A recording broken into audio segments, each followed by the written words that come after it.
Hi ನಮಸ್ತೆ ಎಲ್ಲರಿಗೂ Kannada study hub YouTube ಚಾನಲ್ಗೆ ಸ್ವಾಗತ. ಸೊ ಇವತ್ತಿನ ಸೆಷನಲ್ಲಿ ನಾವೇನು ನೋಡೋಣ ಅಂತ ಹೇಳಿದ್ರೆ, ಇಂದು ನಡೆದಿರ್ತಕ್ಕಂಥ ಅಂದರೆ 11th ಮಾರ್ಚ್ ಫಸ್ಟ್ ಶಿಫ್ಟಲ್ಲಿ ನಡೆದಿರ್ತಕ್ಕಂಥ RPF ಕಾನ್ಸ್ಟೇಬಲ್ ಪ್ರಶ್ನೆ ಪತ್ರಿಕೆ ಅನಾಲಿಸಿಸ್ನ ಮಾಡೋಣ, ಸರಿನಾ? ಸೊ ಬನ್ನಿ ವಿಡಿಯೋನ ಸ್ಟಾರ್ಟ್ ಮಾಡೋಣ. ವಿಡಿಯೋ ಸ್ಟಾರ್ಟ್ ಮಾಡೋಕ್ಕಿಂತ ಮುಂಚೆ ವಿಡಿಯೋ ಕೊನೆವರೆಗೂ ನೋಡಿ ಅಂತ ಹೇಳ್ತಾ, ವಿಡಿಯೋ ಕೊನೆವರೆಗೂ ನೋಡಿದ ನಂತರ ನಿಮಗೆ ವಿಡಿಯೋ ಇಷ್ಟ ಆದರೆ ಲೈಕ್ ಮಾಡಿ, ಸಬ್ಸ್ಕ್ರೈಬ್ ಮಾಡಿ. ಇಫ್ ನಿಮಗೆ ವಿಡಿಯೋ ಇಷ್ಟ ಆಗಲಿಲ್ಲ ಅಂದರೆ ಸೊ ಆಬ್ವಿಯಸ್ಲಿ ಡಿಸ್ಲೈಕ್ ಮಾಡಿ ಅಂತ ಹೇಳ್ತಾ, ಮೊದಲ ಪ್ರಶ್ನೆ. ಈ ಮೊದಲ ಪ್ರಶ್ನೆ ನೋಡೋಕ್ಕಿಂತನೂ ಮುಂಚೆ ನಿಮಗೆ ಒಂದು ಇಲ್ಲಿ ಲೈನ್ ಹಾಕಿದ್ದೀನಿ. ಏನು ಅಂದರೆ ದಿಸ್ ಶಿಫ್ಟ್ ಲಕ್ಕಿ ಫೆಲೋಸ್ ಅಂತ. ಯಾಕೆ ಅಂತ ಹೇಳ್ಬೋದಾ? ಯಾರಾದರೂ ಗೆಸ್ ಮಾಡ್ಬೋದಾ? ನೀವು ಯಾರಾದರೂ ನನ್ನ ಕ್ಲಾಸನ್ನು ನೀವು SSC GD ಇಂದ SSC GD ಇಂದ ನೀವು ಇಲ್ಲಿಯವರೆಗೂ ಏನಾದರೂ ಕೇಳ್ತಾ ಇದ್ದರೆ, ಈ ಶಿಫ್ಟಲ್ಲಿ ಮಿನಿಮಮ್ ಅಂದರೂ 40ಕ್ಕಿಂತ ಜಾಸ್ತಿ ನೀವು 40+ ಸ್ಕೋರ್ ಮಾಡಿರ್ತೀರ ಈ ಶಿಫ್ಟಲ್ಲಿ. ಜಸ್ಟ್ GKದಲ್ಲಿ ಮಾತ್ರ. GKದಲ್ಲಿ ಏನು 50 ಕ್ವಶನ್ ಕೇಳ್ತಾನಲ್ವಾ, ಆ 50 ಕ್ವಶನಲ್ಲಿ 40ಕ್ಕಿಂತ ಜಾಸ್ತಿ ಮಾಡಿರ್ತೀರ. ಯಾಕಂದರೆ ಇದರಲ್ಲಿ 40ಕ್ಕಿಂತ ಜಾಸ್ತಿ ನಾವು ಪ್ರಶ್ನೆಗಳನ್ನು ಆಲ್ರೆಡಿ ನೋಡಿಬಿಟ್ಟಿದ್ದೀವಿ ನಾವು. ಅಂದರೆ ಕೆಲವೊಂದು ರಿಪೀಟ್ ಆಗಿದ್ದಾವೆ, ಕೆಲವೊಂದು ಎಡಿಷ್ನಲ್ ಇನ್ಫಾರ್ಮೇಷನ್ ನೋಡಿದ್ದೀವಿ, ಕೆಲವೊಂದು ಅಲ್ಲಿ ಬರೀದೇನೆ ಜಸ್ಟ್ ಬಾಯಿಂದ ನಿಮ್ಗೆ ಹೇಳ್ತಾ ಹೋಗಿದ್ದೀನಿ. ಸೊ ಆ ರೀತಿಯ ಪ್ರಶ್ನೆಗಳೇ ಬಂದಿದ್ದಾವೆ ಇಲ್ಲಿ. ಅಂದರೆ ಯಾರು ನನ್ನ ಕ್ಲಾಸ್ನ ಕೇಳ್ತಾ ಹಾಗೆ ಇದೇ ಶಿಫ್ಟಲ್ಲಿ ನಿಮ್ಮ ಎಕ್ಸಾಮ್ ಬಿದ್ದಿರಬೇಕು, ಸರಿನಾ? ಸೊ ಹೆವಿ ಲಕ್ಕಿ ಫೆಲೋ ಇದ್ದೀರಾ ನೀವು. ಸೊ ನಿಮ್ಮದು ಮ್ಯಾಕ್ಸಿಮಮ್ ಅಂದರೆ ಮ್ಯಾಕ್ಸಿಮಮ್ ಆಗುತ್ತೆ ಅಂತ ತಿಳ್ಕೊಬೋದೇನೋ ನಾನು, ಸರಿನಾ? ಸೊ ಇಷ್ಟು ಹೇಳ್ತಾ ಇದೇ ಖುಷಿನಲ್ಲಿ ಮೊದಲ ಪ್ರಶ್ನೆ ಏನಿದೆ ಅಂತ ನೋಡೋಣ ಬನ್ನಿ. ಮೊದಲ ಪ್ರಶ್ನೆ ಏನಿದೆ ಅಂದರೆ, ಗುಜರಾತ್ನಿಂದ ಗೋವಾದವರೆಗಿನ ಕರಾವಳಿ ತೀರವನ್ನು ಏನೆಂದು ಕರೆಯುತ್ತಾರೆ ಅಂತ ಕೇಳಿದ್ದಾರೆ. ಸೊ ಡೈರೆಕ್ಟಾಗಿ ಇದಕ್ಕೆ ಆನ್ಸರ್ ನೋಡೋಣ. ಮೊದಲು ಏನು ಅಂದರೆ ಕೊಂಕಣ ತೀರ ಅಂತ ಕರಿತೀವಿ, ಸರಿನಾ? ಸೊ ಹಾಗೆ ಈ ಕೊಂಕಣ ತೀರ ಬಿಟ್ಟು ಬೇರೆ ಬೇರೆ ಯಾವ ತೀರಗಳಿದ್ದಾವೆ, ಎಷ್ಟು ಸಮುದ್ರ ತೀರಗಳಿದ್ದಾವೆ, ಎಷ್ಟು ರಾಜ್ಯಗಳು ಸಮುದ್ರ ತೀರಗಳನ್ನು ಹೊಂದ್ಕೊಂಡಿದ್ದಾವೆ, ಇದನ್ನು ಆಲ್ರೆಡಿ ಎಕ್ಸ್ಪ್ಲೇನ್ ಮಾಡಿದ್ದೀನಿ. ಬಟ್ ಇನ್ನೊಂದು ಸರಿ ಹೇಳ್ತೀನಿ, ಏನು ಪ್ರಾಬ್ಲಮ್ ಇಲ್ಲ, ಸರಿನಾ? ಇವಾಗ ನೋಡಿ, ಇಲ್ಲಿ ನಿಮಗೆ ಮ್ಯಾಪ್ ಕಾಣಿಸ್ತಾ ಇದೆ, ಸರಿನಾ? ಸೊ ಟೋಟಲಿ 9 ರಾಜ್ಯಗಳು ಸಮುದ್ರ ತೀರಗಳನ್ನು ಹಂಚ್ಕೊಂಡಿದ್ದಾವೆ. ಸೊ 9 ರಾಜ್ಯಗಳಲ್ಲಿ ಪೂರ್ವ ಕರಾವಳಿ ಎಷ್ಟು ಹಂಚ್ಕೊಂಡಿದ್ದಾವೆ, ಹಾಗೆ ಪಶ್ಚಿಮ ಕರಾವಳಿ ಎಷ್ಟು ಹಂಚ್ಕೊಂಡಿದ್ದಾವೆ ಅಂತ ನಿಮ್ಗೆ ಕೇಳ್ಬೋದು. ಸರ್ ಪೂರ್ವ ಕರಾವಳಿ ಆದರೆ 4 ಹಂಚ್ಕೊಂಡಿದ್ದಾವೆ, ಪಶ್ಚಿಮ ಕರಾವಳಿ ಆದರೆ 5 ರಾಜ್ಯಗಳು ಗಡಿಯನ್ನು ಹಂಚ್ಕೊಂಡಿದ್ದಾವೆ ಅಂತ ನೀವು ಹೇಳಬೇಕಾಗುತ್ತೆ. ಸರ್ ಹಾಗಾದರೆ ಇದನ್ನು ಬಿಟ್ಟು ಕೇಂದ್ರಾಡಳಿತ ಪ್ರದೇಶಗಳೇನಾದರೂ ಸಮುದ್ರದ ಜೊತೆ ಗಡಿಯನ್ನು ಹಂಚ್ಕೊಂಡಿದ್ದಾವ?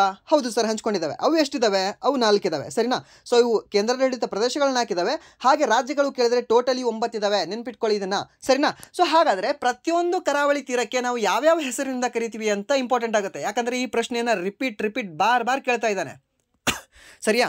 ಮೀನ್ಸು ಇವಾಗ ಗುಜರಾತ್ನಿಂದ ಗೋವಾದವರೆಗೂ ಕೇಳಿದ್ದಾನೆ, ಸರಿನಾ? ಸೊ ಗುಜರಾತ್ ಎಲ್ಲಿ ಬರುತ್ತೆ ನಿಮಗೆ? ಗುಜರಾತು ಇಲ್ಲಿ ಬರುತ್ತೆ, ಇಲ್ಲಿ ಮಹಾರಾಷ್ಟ್ರ ಬರುತ್ತೆ ನಿಮಗೆ, ಇಲ್ಲಿ ನಿಮಗೆ ಮಹಾರಾಷ್ಟ್ರ ಬರುತ್ತೆ. ಹಾಗೆ ಇಲ್ಲಿ ನಿಮಗೆ ಗೋವಾ ಬರುತ್ತೆ, ಇಲ್ಲಿ ನಿಮಗೆ ಕರ್ನಾಟಕ ಬರುತ್ತೆ, ಕರ್ನಾಟಕ ಹೀಗೆ ಬರುತ್ತೆ ಅಲ್ವಾ? ಸೊ ಅದಕ್ಕೆ ಇಲ್ಲಿ ಸ್ವಲ್ಪ ನಿಮಗೆ ಕರ್ನಾಟಕ ಬರುತ್ತೆ. ಹಾಗೆ ಇಲ್ಲಿ ಕೆಳಗಡೆ ಬಂದರೆ ನಿಮಗೆ ಕೇರಳ ಬರುತ್ತೆ, ಇಲ್ಲಿ ಕೇರಳ ಬರುತ್ತೆ ನಿಮಗೆ. ಹಾಗೆ ಇಲ್ಲಿ ಹೋದರೆ ನಿಮಗೆ ತಮಿಳ್ನಾಡು ಬರುತ್ತೆ. ಆ ತಮಿಳ್ನಾಡು ಮೇಲ್ಗಡೆ ಹೋದರೆ ಸ್ವಲ್ಪ ನಿಮಗೆ ಆಂಧ್ರ ಪ್ರದೇಶ ಬರುತ್ತೆ. ಆಂಧ್ರದ ಮೇಲೆ ಹೋದರೆ ನಿಮಗೆ ಒಡಿಸ್ಸಾದ ಮೇಲ್ಗಡೆ ಹೋದರೆ ನಿಮಗೆ ವೆಸ್ಟ್ ಬೆಂಗಾಲ್ ಬರುತ್ತೆ. ಮ್ಯಾಪ್ ನಿಮಗೆ ಅಬ್ಸರ್ವ್ ಇರಬಹುದು. ಸೊ ಇಲ್ಲಿ ಗುಜರಾತ್ನಲ್ಲಿ ನಾವು ಕರಾವಳಿ ತೀರವನ್ನು 2 ಹೆಸರಿನಿಂದ ಕರಿತೀವಿ, ಸರಿನಾ? ಸೊ ಮೇಲ್ಗಡೆ ಈ ಭಾಗದಲ್ಲಿದೆ ಅಲ್ವಾ, ಸೊ ರಾಜಸ್ಥಾನದ ಸ್ವಲ್ಪ ಕೆಳಗಡೆ ಭಾಗ. ಹಾಗೆ ಈ ಕಾಂಡ್ಲಾ ಬಂದರಿನವರೆಗೆ, ಆ ಕಾಂಡ್ಲಾ ಬಂದರಿನವರೆಗೆ ಇರತಕ್ಕಂತಹ ತೀರದ ಹೆಸರನ್ನು ನಾವು ಏನಂತ ಕರಿತೀವಿ ಅಂದರೆ ಕಚ್ ತೀರ ಅಂತ ಕರಿತೀವಿ. ಹಾಗೆ ಆ ಕಚ್ ತೀರದಿಂದ ಮುಂದುವರೆದತಕ್ಕಂತಹ ಭಾಗ ಯಾವುದು ಅಂದರೆ ನಿಮಗೆ ಕಾಥೇವಾರ ತೀರ ಅಂತ ಕರಿತೀವಿ. ಕಾಥೇವಾಡ ಅಥವಾ ಕಾಥೇವಾರ ತೀರ, ಸರಿನಾ? ಇವೆರಡೂ ಕೂಡ ನಿಮಗೆ ಎಲ್ಲಿ ಇದಾವೆ ಅಂದರೆ ಗುಜರಾತ್ನಲ್ಲಿ ಇದಾವೆ, ಸರಿನಾ? ಇದು ನೆನಪಿರಲಿ ನಿಮಗೆ. ಆ್ಯಂಡ್ ನೆಕ್ಸ್ಟ್ ಈ ಕಾಥೇವಾಡ ತೀರದಿಂದ ಮೀನ್ಸ್ ಆ ಗುಜರಾತ್ನ ಖಂಬತ್ ಕೊಲ್ಲಿಯಿಂದ ನಿಮಗೆ ಗೋವಾದವರೆಗೆ ಅಥವಾ ಮಹಾರಾಷ್ಟ್ರದವರೆಗೆ ನಿಮಗೆ ಯಾವ ತೀರ ಹಂಚ್ಕೊಂಡಿದೆ ಅಂತ ಕೇಳ್ತಾನೆ ಇಲ್ಲಿ. ಈ ತೀರ ನಿಮಗೆ ಮಹಾರಾಷ್ಟ್ರಕ್ಕೆ ಅಥವಾ ಗೋವಾಕ್ಕೆ ಸಂಬಂಧಪಟ್ಟಿರೋದು ನಿಮಗೆ ಕೊಂಕಣ ತೀರ, ಕೊಂಕಣ ತೀರ ನೆನ್ಪಿಟ್ಕೊಳ್ಳಿ. ಹಾಗೆ ನಮ್ಮ ಕರ್ನಾಟಕದಲ್ಲಿ ಮೆನ್ಷನ್ ಮಾಡಿಲ್ಲ, ಇಲ್ಲಿ ಕರ್ನಾಟಕದ ಬರುತ್ತೆ. ನಮ್ಮ ಕರಾವಳಿ ತೀರ ಎಷ್ಟು ಹಂಚ್ಕೊಂಡಿದ್ದೀವಿ ಅಂದರೆ ಟೋಟಲಿ 320 ಕಿಲೋಮೀಟರ್ ಕರಾವಳಿ ತೀರವನ್ನು ಹಂಚ್ಕೊಂಡಿದ್ದೀವಿ ನಮ್ಮ ಕರ್ನಾಟಕದವರು. ಹಾಗೆ ಈ ಗೋವಾದವರು ಎಷ್ಟು ಹಂಚ್ಕೊಂಡಿದ್ದಾರೆ? 100 ಕಿಲೋಮೀಟರ್ ಗೋವಾದವರು ಹಂಚ್ಕೊಂಡಿದ್ದಾರೆ. ಹಾಗೆ ಈ ಗುಜರಾತ್ ಹೇಳಿದೆ ಜಸ್ಟ್, ಅವ್ರು ಎಷ್ಟು ಕಿಲೋಮೀಟರ್ ಕರಾವಳಿ ತೀರವನ್ನು ಹೊಂದಿದೆ? 1600 ಕಿಲೋಮೀಟರ್ ಕರಾವಳಿ ತೀರವನ್ನು ಹೊಂದಿದೆ, ಸರಿನಾ? ನೆನಪಿರಲಿ. ಅತಿ ಹೆಚ್ಚು ಕರಾವಳಿ ತೀರವನ್ನು ಹೊಂದಿರತಕ್ಕಂತಹ ರಾಜ್ಯ ಯಾವುದು ಅಂತ ಕೇಳ್ತಾನೆ, ಇದೇ ಗುಜರಾತು, ಸರಿನಾ? ಗುಜರಾತ್ ಎಷ್ಟು ಕಿಲೋಮೀಟರ್? 1600 ಕಿಲೋಮೀಟರ್. ನಮ್ಮ ಕರ್ನಾಟಕ 320 ಕಿಲೋಮೀಟರ್, ಗೋವಾ 100 ಕಿಲೋಮೀಟರ್. ಅತಿ ಕಡಿಮೆ ಅಂದರೆ ಗೋವಾ, ಸೆಕೆಂಡ್ ಕಡಿಮೆ ಅಂದರೆ ನಮ್ಮ ಕರ್ನಾಟಕ, ಸರಿನಾ? ನೆನಪಿರಲಿ. ನಮ್ಮ ಕರ್ನಾಟಕ ತೀರವನ್ನು ನಾವು ಏನಂತ ಕರಿತೀವಿ ಅಂದರೆ ಕೆನರಾ ತೀರ, ಕೆನರಾ ಬ್ಯಾಂಕ್ ಇದೆ ಅಲ್ವಾ, ಆ ಕೆನರಾ ತೀರ ಅಥವಾ ಮಲಬಾರ್ ತೀರ ಅಂತ ಕೂಡ ಕರಿತೀವಿ, ಸರಿನಾ? ಎರಡೂ ನೆನಪಿರಲಿ ನಿಮಗೆ, ಸರಿಯಾ? ಹಾಗೆ ನೆಕ್ಸ್ಟ್ ಇಲ್ಲಿ ಕೆನರಾ ತೀರ ಆದ ನಂತರ ಕೆಳಗಡೆ ಯಾವುದು ಬರುತ್ತೆ ಅಂದರೆ ನಿಮಗೆ ಮಲಬಾರ್ ತೀರ ಅಂತ ಬರುತ್ತೆ. ಈ ಮಲಬಾರ್ ತೀರ ಯಾವ ರಾಜ್ಯಕ್ಕೆ ಸಂಬಂಧಪಟ್ಟಿರೋದು ಅಂದರೆ ನಿಮಗೆ ಕೇರಳಕ್ಕೆ ಸಂಬಂಧಪಟ್ಟಿರೋದು, ಸರಿನಾ? ಹಾಗೆ ಇಲ್ಲಿ 5 ಮುಗಿತು, ನಿಮಗೆ 5 ರಾಜ್ಯಗಳು ಮುಗೀತು. ಯಾವುದು? ಗುಜರಾತು, ಮಹಾರಾಷ್ಟ್ರ, ಗೋವಾ, ಕರ್ನಾಟಕ, ಹಾಗೆ ಕೇರಳ ಮುಗೀತು. 5 ರಾಜ್ಯಗಳಾಯಿತು, ಸರಿನಾ? ಸೊ ಇಲ್ಲಿ ಇವಾಗ ಪೂರ್ವದಲ್ಲಿ ಹೋಗೋಣ. ಪೂರ್ವದಲ್ಲಿ ಟೋಟಲ್ ಎಷ್ಟು ರಾಜ್ಯಗಳಿದ್ದಾವೆ ಅಂತ ಹೇಳಿದೆ, ಎಷ್ಟು ರಾಜ್ಯಗಳು ತೀರಗಳನ್ನು ಹಂಚ್ಕೊಂಡಿದ್ದಾವೆ ಅಂತ ಹೇಳಿದೆ, ಸಮುದ್ರ ತೀರಗಳನ್ನು ಹಂಚ್ಕೊಂಡಿದ್ದಾವೆ ಅಂತ ಹೇಳಿದೆ, 4 ಅಂತ ಹೇಳಿದೆ. ಆ 4ರಲ್ಲಿ ಮೊದಲು ಬರೋದು ನಿಮಗೆ ಕೋರಮಂಡಲ ತೀರ, ಇದು ಯಾವುದು ಅಂದರೆ ನಿಮಗೆ ತಮಿಳುನಾಡು ಭಾಗದಲ್ಲಿ ಕಂಡುಬರ್ತಕ್ಕಂತಹ ತೀರ ಯಾವುದು ಅಂದರೆ ನಿಮಗೆ ಕೋರಮಂಡಲ ತೀರ, ಸರಿನಾ. ಹಾಗೆ ಸರ್ಕಾರ ತೀರ ಅಂತ ಬರುತ್ತೆ, ಆ ಸರ್ಕಾರ ತೀರ ನಿಮಗೆ ಆಂಧ್ರ ಪ್ರದೇಶದಲ್ಲಿ ಕಂಡುಬರುತ್ತೆ. ಹಾಗೆ ಉತ್ಕಲ ತೀರ ಅಂತ ಬರುತ್ತೆ ನಿಮಗೆ, ಈ ಉತ್ಕಲ ತೀರ ನಿಮಗೆ ಕಂಡುಬರೋದು ನಿಮಗೆ ಒಡಿಸ್ಸಾದಲ್ಲಿ. ಹಾಗೆ ವಂಗ ತೀರ ಅಂತ ಕಂಡುಬರುತ್ತೆ, ವಂಗ. ಓಕೆ, ಈ ವಂಗ ತೀರ ನಿಮಗೆ ಕಂಡುಬರೋದು ಎಲ್ಲಿ ಅಂದರೆ ನಿಮಗೆ ಬಂಗಾಳದಲ್ಲಿ, ಓಕೆ, ಪಶ್ಚಿಮ ಬಂಗಾಳದಲ್ಲಿ, ಸರಿನಾ. ಸೊ ನಿಮಗೆ ಒಂದು ರಫ್ ಗ್ರಾಫ್ ಹಾಕ್ತೀನಿ. ಓಕೆ, ಇವಾಗ ಇಲ್ಲಿ ಭಾರತ ಇದೆ. ಓಕೆ, ಇಲ್ಲಿ ಭಾರತ ಇದೆ. ನೀವು ಜನಗಣಮನ ಕೇಳಿರ್ಬೋದು. ಓಕೆ, ಪಂಜಾಬ್, ಸಿಂಧು, ಗುಜರಾತ್, ಮರಾಠ, ದ್ರಾವಿಡ, ಉತ್ಕಲ, ವಂಗ ಅಂತ ಕೇಳಿರ್ತೀರ ನೀವು ಜನಗಣಮನದಲ್ಲಿ. ಓಕೆ, ನಮ್ಮ ಭಾರತದ ನ್ಯಾಷನಲ್ ಅಂತಮದಲ್ಲಿ ಕೇಳಿರ್ತೀರ ನೀವು. ಸೊ ಅದು ನಮ್ಗೆ ಏನು ಹೇಳುತ್ತೆ ಅಂದರೆ ನಮ್ಮ ಭಾರತ ಭೂಪ್ರದೇಶ ಎಷ್ಟಿದೆ ಅಂತ ಹೇಳಿದೆ. ಸೊ ಅದರಲ್ಲೂ ಕೂಡ ನೀವು ಕಲಿಬಹುದು. ಜನಗಣಮನ ನಿಮ್ಗೆ ಗೊತ್ತಿದ್ರೂ ಕೂಡ ನಿಮಗೆ 2 ಪ್ರಶ್ನೆಗೆ ಆನ್ಸರ್ ಬರ್ತವೆ ಅಲ್ಲಿ, ಸರಿನಾ. ಯಾವುದು ಇಲ್ಲಿ ನೋಡಿ, ಪಂಜಾಬ್, ಸಿಂಧು, ಗುಜರಾತ್, ಮರಾಠ, ದ್ರಾವಿಡ, ಉತ್ಕಲ, ವಂಗ. ಓಕೆ, ಪಂಜಾಬ್, ಸಿಂಧು, ಗುಜರಾತ್, ಮರಾಠ, ದ್ರಾವಿಡ, ಉತ್ಕಲ, ವಂಗ. ಓಕೆ, ಪಂಜಾಬ್ ಅಂದರೆ ಪಂಜಾಬ್ ರಾಜ್ಯ, ಸಿಂಧು ಅಂದರೆ ಈ ರಾಜಸ್ಥಾನ ಮತ್ತು ಹರಿಯಾಣದ ಭಾಗ, ಹಾಗೆ ಗುಜರಾತ್ ಅಂತಂದರೆ ಗುಜರಾತದ ಭಾಗ, ಹಾಗೆ ಮರಾಠ ಅಂದರೆ ಮಹಾರಾಷ್ಟ್ರದ ಭಾಗ, ಹಾಗೆ ಗೋವಾದ ಭಾಗ, ದ್ರಾವಿಡ ಅಂದರೆ ನಮ್ಮ ರಾಜ್ಯಗಳು ಕರ್ನಾಟಕ ಮತ್ತು ಆಂಧ್ರ ಪ್ರದೇಶ, ತೆಲಂಗಾಣ ಮತ್ತು ತಮಿಳುನಾಡು ಮತ್ತು ಕೇರಳ. ಇವೆಲ್ಲವೂ ನಿಮಗೆ ಯಾವುದು ಬರುತ್ತೆ, ದ್ರಾವಿಡ ಬರುತ್ತೆ. ಓಕೆ, ದ್ರಾವಿಡನೆಲ್ಲ ನಮ್ಮದು, ಸರಿನಾ, ನೆನಪಿರಲಿ. ಸೊ ಅದಕ್ಕೆ ದ್ರಾವಿಡ. ಉತ್ಕಲ ಅಂತಂದರೆ ಯಾವುದು, ಉತ್ಕಲ ತೀರ ಯಾವುದು ಜಸ್ಟ್ ಹೇಳಿದೆ ನಿಮಗೆ, ಒಡಿಸ್ಸಾ ಭಾಗ. ಹಾಗೆ ವಂಗ ತೀರ ಯಾವುದು ನಿಮಗೆ, ಬಂಗಾಳದ ತೀರ. ಓಕೆ, ಪಂಜಾಬ್, ಸಿಂಧು, ಗುಜರಾತ್, ಮರಾಠ, ದ್ರಾವಿಡ, ಉತ್ಕಲ, ವಂಗ. ಆ ಲೈನಲ್ಲಿ ನಿಮಗೆ 2-3 ಮಾರ್ಕ್ಸ್ ಸಿಕ್ಬಿಡುತ್ತೆ. ಓಕೆ, ಸೊ ಉತ್ಕಲ ತೀರ ಯಾವುದು ನಿಮಗೆ ಒಡಿಸ್ಸಾದು, ವಂಗ ತೀರ ಯಾವುದು ಅಥವಾ ಬಂಗ ತೀರ ಯಾವುದು ಅಂದರೆ ನಿಮಗೆ ಪಶ್ಚಿಮ ಬಂಗಾಳದು. ನೆನ್ಪಿಟ್ಕೊಳ್ಳಿ, ಕೇಳ್ತಾನೆ ತೀರಗಳ ಬಗ್ಗೆ, ಸರಿನಾ. ಹಾಗೆ ಅತಿ ಹೈಯೆಸ್ಟ್ ತೀರ ಹೊಂದಿರತಕ್ಕಂತಹ ರಾಜ್ಯ ಯಾವುದು ಅಂತ ಕೇಳ್ತೇನೆ ನಿಮಗೆ. ಕರಾವಳಿ ಹೊಂದಿರತಕ್ಕಂಥ ರಾಜ್ಯ ಗುಜರಾತು. ಅತಿ ಕಡಿಮೆ ಗೋವಾ. 2 ಜಿನೇ ಇದೆ ನೋಡಿ, ಗೌತಮ್ ಗಂಭೀರ್ ಅಲ್ಲ ಇದು, ಇದೊಂದು ಗುಜರಾತು, ಇದು ಗೋವಾ, ಸರಿನಾ, ನೆನಪಿರಿ ಇದು ನಿಮಗೆ. ಹಾಗೆ ಸೆಕೆಂಡ್ ಹೈಯೆಸ್ಟ್ ಅಂತ ಕೇಳಿದ್ರೆ ನಿಮಗೆ ಆಂಧ್ರ ಪ್ರದೇಶ ಬರುತ್ತೆ. ಸರ್ ಎಷ್ಟು ಕಿಲೋಮೀಟರ್ ಇದೆ ಸರ್, ಇದು 1400 ಕಿಲೋಮೀಟರ್ ಇದೆ, 1600 ಕಿಲೋಮೀಟರ್ ಇದೆ ಗುಜರಾತು. ಹಾಗೆ ಆಂಧ್ರ ಪ್ರದೇಶ 1000 ಕಿಲೋಮೀಟರ್ ಕರಾವಳಿ ತೀರವನ್ನು ಹೊಂದಿದೆ. ಹಾಗೆ ಗೋವಾ ಸರ್, ಗೋವಾ 100 ಕಿಲೋಮೀಟರ್ ಅತಿ ಕಡಿಮೆ ಹೊಂದಿದ್ರೆ. ಸೆಕೆಂಡ್ ಹೈಯೆಸ್ಟು ನಮ್ಮ ಕರ್ನಾಟಕ. ಎಷ್ಟು ಕಿಲೋಮೀಟರ್ ಹೊಂದಿದೆ ಅಂದರೆ 320 ಕಿಲೋಮೀಟರ್ ಹೊಂದಿದೆ. ಈ ನಮ್ಮ ಕರ್ನಾಟಕ ನೆನ್ಪಿಟ್ಕೊಳ್ಳೋಕ್ಕೆ ಬಿಡಿ, ಈ 3 ಆದರೂ ನೆನ್ಪಿಟ್ಕೊಳ್ಳಿ, ಈ 3 ಸರ್ನ ಇಂಪಾರ್ಟೆಂಟ್ ಇದೆ, ಕೇಳ್ತಾನೆ ಸೆಂಟ್ರಲ್ ಗೌರ್ಮೆಂಟ್ ಎಕ್ಸಾಮಲ್ಲಿ. ಬಟ್ ನೀವು ಕರ್ನಾಟಕ ಎಕ್ಸಾಮ್ ಬರೆದ್ರೆ ಈ 320 ಕೂಡ ನಿಮಗೆ ನೆನಪಿಡಬೇಕಾಗುತ್ತೆ. 420 ಅಲ್ಲ 320, ಸರಿನಾ. ಆ್ಯಂಡ್ ದೆನ್ ನೆಕ್ಸ್ಟ್ ಪ್ರಶ್ನೆ ಯಾವುದಿದೆ ಅಂದರೆ ನಿಮಗೆ 1 horse power is equal to how many watts ಅಂತ ಕೊಟ್ಟಿದ್ದಾನೆ. ಸೊ 1 ಹಾರ್ಸ್ ಪವರ್ ಅಂದರೆ 1 HP ಈಕ್ವಲ್ಸ್ ಎಷ್ಟು ಅಂತ ಕೇಳಿದ್ದಾನೆ ನಿಮಗೆ. 1 HP ಅಂದರೆ ಎಷ್ಟು ರೀ? ಸೊ ಸಿಂಪಲ್ ಆಗಿದ್ದು 746 ವ್ಯಾಟ್. ನೀವೇನಾದರೂ ಸೈನ್ಸ್ ಮಾಡಿದರೆ ನಿಮ್ಗೆ ಈಸಿಯಾಗಿ ಗೊತ್ತಿರುತ್ತೆ, ಅಥವಾ ಡಿಪ್ಲೊಮಾ ಮಾಡಿದರೆ ನಿಮ್ಗೆ ಈಸಿಯಾಗಿ ಗೊತ್ತಿರುತ್ತೆ, ಇಲ್ಲಾಂದರೆ ನೀವು CET ಸ್ವಲ್ಪ ಬೇಸಿಕ್ ಲೆವೆಲಲ್ಲಿ ಓದಿದ್ರು ಕೂಡ ನಿಮಗೆ ಇದು ಗೊತ್ತಿರುತ್ತೆ, ಫಿಸಿಕ್ಸಲ್ಲಿ ಬರುತ್ತೆ ಇದು. ಓಕೆ, ಸೊ 746 ವ್ಯಾಟ್ನ ನಾವು 1 HP ಅಂತ ಕರಿತೀವಿ, 1 ಹಾರ್ಸ್ ಪವರ್ ಅಂತ ಕರಿತೀವಿ, ಸರಿನಾ. ನೆನಪಿರಲಿ ನಿಮಗೆ, 1 horse power 1 HP equals 746 watts. Okay, watt. Okay, watt ಪವರ್ದ SI ಮೂಲ ಯಾವುದು, ವ್ಯಾಟ್ಸ್, ಸರಿನಾ, ನೆನಪಿರಲಿ ಇದು ನಿಮಗೆ. ಸೊ ಇದು ಕೇಳ್ತಾನೆ, ಜಾಸ್ತಿ ಟೈಮ್ ಕೇಳಿದಾನೆ ಈ ಪ್ರಶ್ನೆನ. ಆ್ಯಂಡ್ ದೆನ್ ನೆಕ್ಸ್ಟ್ ಪ್ರಶ್ನೆ ಯಾವುದಿದೆ ಅಂದರೆ ನಿಮಗೆ, ಇವುಗಳಲ್ಲಿ ಯಾವ ಸಾಗರಗಳಲ್ಲಿ ಎಲ್ ನೀನೋ ಅಭಿವೃದ್ಧಿಗೊಳ್ಳುತ್ತದೆ, ಸರಿನಾ. ಎಲ್ ನೀನೋ ಮತ್ತು ಲಾ ನೀನಾ ಅಂತ ಬರುತ್ತೆ. ಓಕೆ, ಲಾ ನೀನಾ ಅಂತ, ಎಲ್ ನೀನೋ, ಇನ್ನೊಂದು ಲಾ ನೀನಾ ಅಂತ ಬರುತ್ತೆ. ಇವೆರಡೂ ಕೂಡ ನಿಮ್ಗೆ ಹುಟ್ಕೊಳ್ಳೋದು ಎಲ್ಲಿ ಅಂದರೆ ಪೆಸಿಫಿಕ್ ಸಾಗರದಲ್ಲೇ ಹುಟ್ಕೊಳ್ತವೆ. ಇದರಲ್ಲಿ ನಿಮಗೆ ಉಷ್ಣ ಸಾಗರ ಯಾವುದು, ಉಷ್ಣ ಪ್ರವಾಹ ಯಾವುದು, ಶೀತ ಪ್ರವಾಹ ಯಾವುದು ಅಂತ ಕೇಳ್ಬೋದು ನಿಮಗೆ. ಈ ನೀನೋ ಅಂತ ಬಂತು ಗೊತ್ತಾ, ನೀನೋ ಅಂತ ಬಂತು ಅಂದರೆ ಇದು ಉಷ್ಣ ಪ್ರವಾಹ ಆಗಿರ್ತದೆ. ನೀನಾ ಆಗಿತ್ತು ಅಂದರೆ ಅದು ಶೀತ ಪ್ರವಾಹ ಆಗಿರ್ತದೆ. ಓಕೆ, ಶೀತ ಪ್ರವಾಹ ಆಗಿರ್ತದೆ, ಸರಿನಾ, ನೆನಪಿಟ್ಕೊಳ್ಳಿ ಇದನ್ನು. ಸೊ ಇದನ್ನು ನಾನು ಹೇಗೆ ನೆನಪಿಟ್ಕೋತೀನಿ ಸರ್, ಇದು ಎಲ್ ನೀನೋ ಮತ್ತು ಲಾ ನೀನಾ ಸರ್, ಕನ್ಫ್ಯೂಷನ್ ಆಗುತ್ತೆ ಸರ್. ನಾನು ಹೇಗೆ ನೆನ್ಪಿಟ್ಕೊಂಡಿದ್ದೀನಿ ಹೇಳ ನಿಮಗೆ ನಾನು. ಓಕೆ, ನೀ ಅಂತ ಬರುತ್ತೆ. ನೀ ಹೆಂಗಿದೆ ಅಂದರೆ ಕೆಟ್ಟ ಹೀಟ್ ಇದೆಯೋ ಮಾರಾಯ. ನಾ ಹೆಂಗಿದ್ದೀನಿ ಅಂದರೆ ಕೆಟ್ಟ ತಂಪದೀನಿ. ಓಕೆ, ಕೂಲ್ ಇದ್ದೀನಿ ನಾನು, ಆಲ್ವೇಸ್ ಮನುಷ್ಯ ಕೂಲೇ ಇದ್ದೀನಿ. ಓಕೆ, ಸೊ ಅದಕ್ಕೆ ನಾ ಅಂತ ಬತ್ತು ಅಂತಂದರೆ ಅಲ್ಲಿ ನಾನು ಕೂಲಾಗಿರ್ತೀನಿ, ಮೀನ್ಸ್ ಅದು ಶೀತ ಪ್ರವಾಹ ಆಗಿರ್ತದೆ.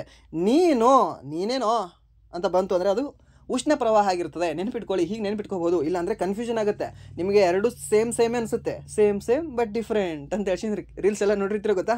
ಸೊ ಹಾಗೆ ಆಗಿಬಿಡುತ್ತೆ ಇಲ್ಲಿ, ಸರಿನಾ. ಟ್ವಿನ್ಸ್ ಥರ ಕಂಡುಬಿಡುತ್ತೆ, ಕನ್ಫ್ಯೂಷನ್ ಆಗುತ್ತೆ.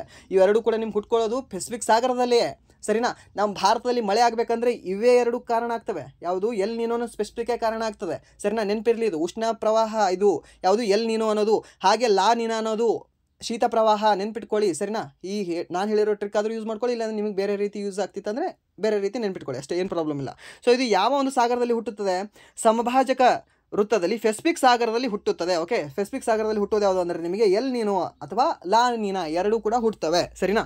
ಹಾಗೆ ಸಮಭಾಜಕ ವೃತ್ತದಲ್ಲಿ ಪೆಸಿಫಿಕ್ ಪ್ರದೇಶದಲ್ಲಿ ಸಮುದ್ರದ ಉಷ್ಣತೆಯು ಸರಾಸರಿಗಿಂತ ಬೆಚ್ಚಗಿರುವಾಗ ಎಲ್ ನೀನೋ ಸಂಭವಿಸುತ್ತದೆ. ನಾನು ಇವಾಗಲೇ ಹೇಳಿದೆ ಉಷ್ಣ ಪ್ರವಾಹ ಯಾವುದು?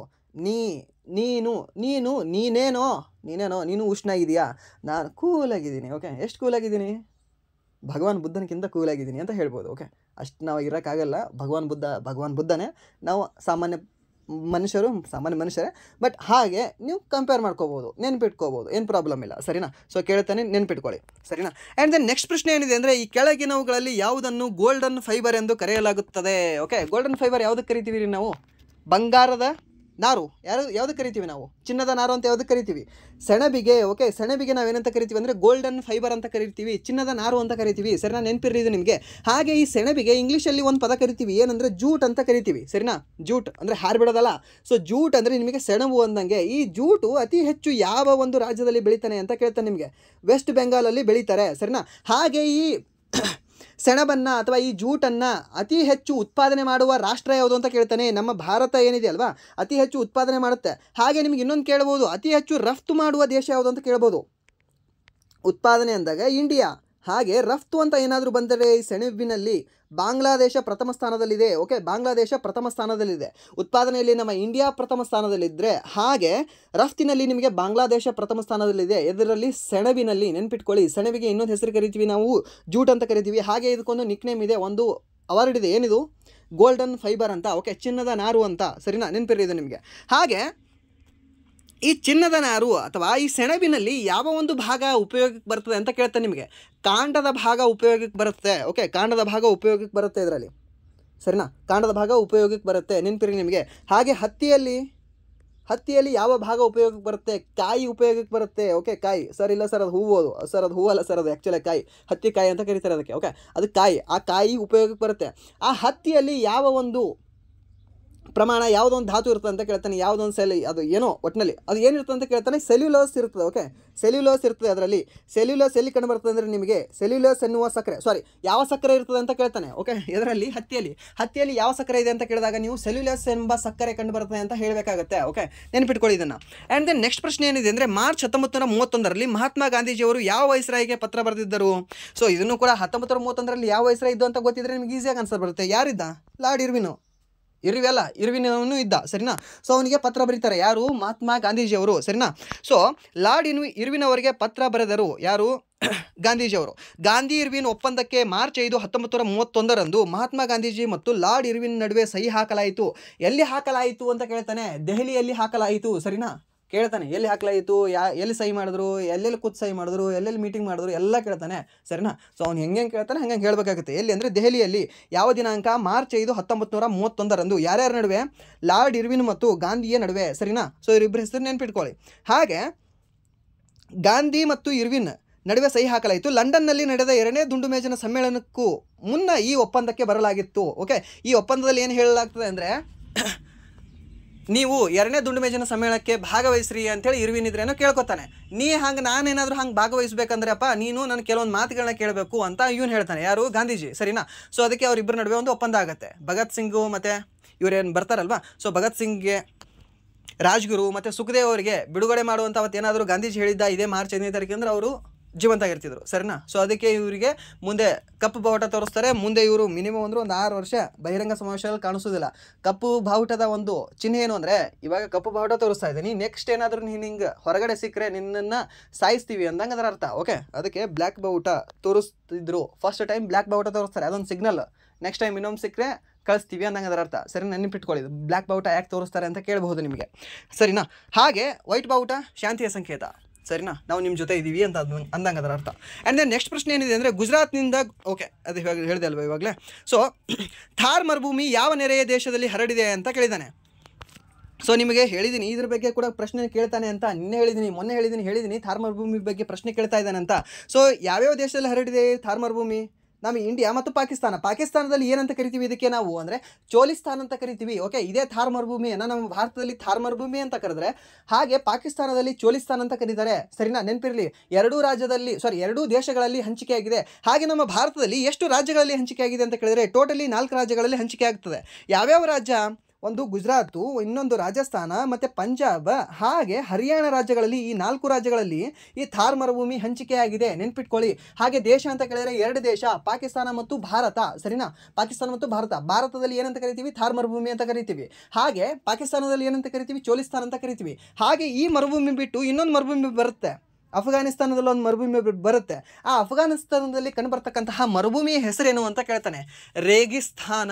ಓಕೆ, ಯಾವುದು? ರೇಗಿಸ್ತಾನ, ರೇಗಿಸೋದಲ್ಲ, ರೇಗಿಸ್ತಾನ ಅಂತ ಕಂಡುಬರುತ್ತೆ ಎಲ್ಲಿ? ಅಫ್ಘಾನಿಸ್ತಾನದಲ್ಲಿ. ಓಕೆ, ಸೊ ಇದು ನೆನ್ಪಿಟ್ಕೊಳ್ಳಿ ನೀವು. ಆ್ಯಂಡ್ ದೆನ್ ನೆಕ್ಸ್ಟ್ ಪ್ರಶ್ನೆ ಏನಿದೆ ಅಂದರೆ, ಅವಧ್ ರಾಜ್ಯವನ್ನು ಬ್ರಿಟಿಷರು ಯಾವಾಗ ವಶಪಡಿಸಿಕೊಂಡರು? ಅವಧ್ ರಾಜಮನೆತನವನ್ನು ವಶಪಡಿಸ್ಕೊಳ್ತಾರೆ ಮೋಸದಿಂದ. ಓಕೆ, ಅದು ಮೋಸದಿಂದ.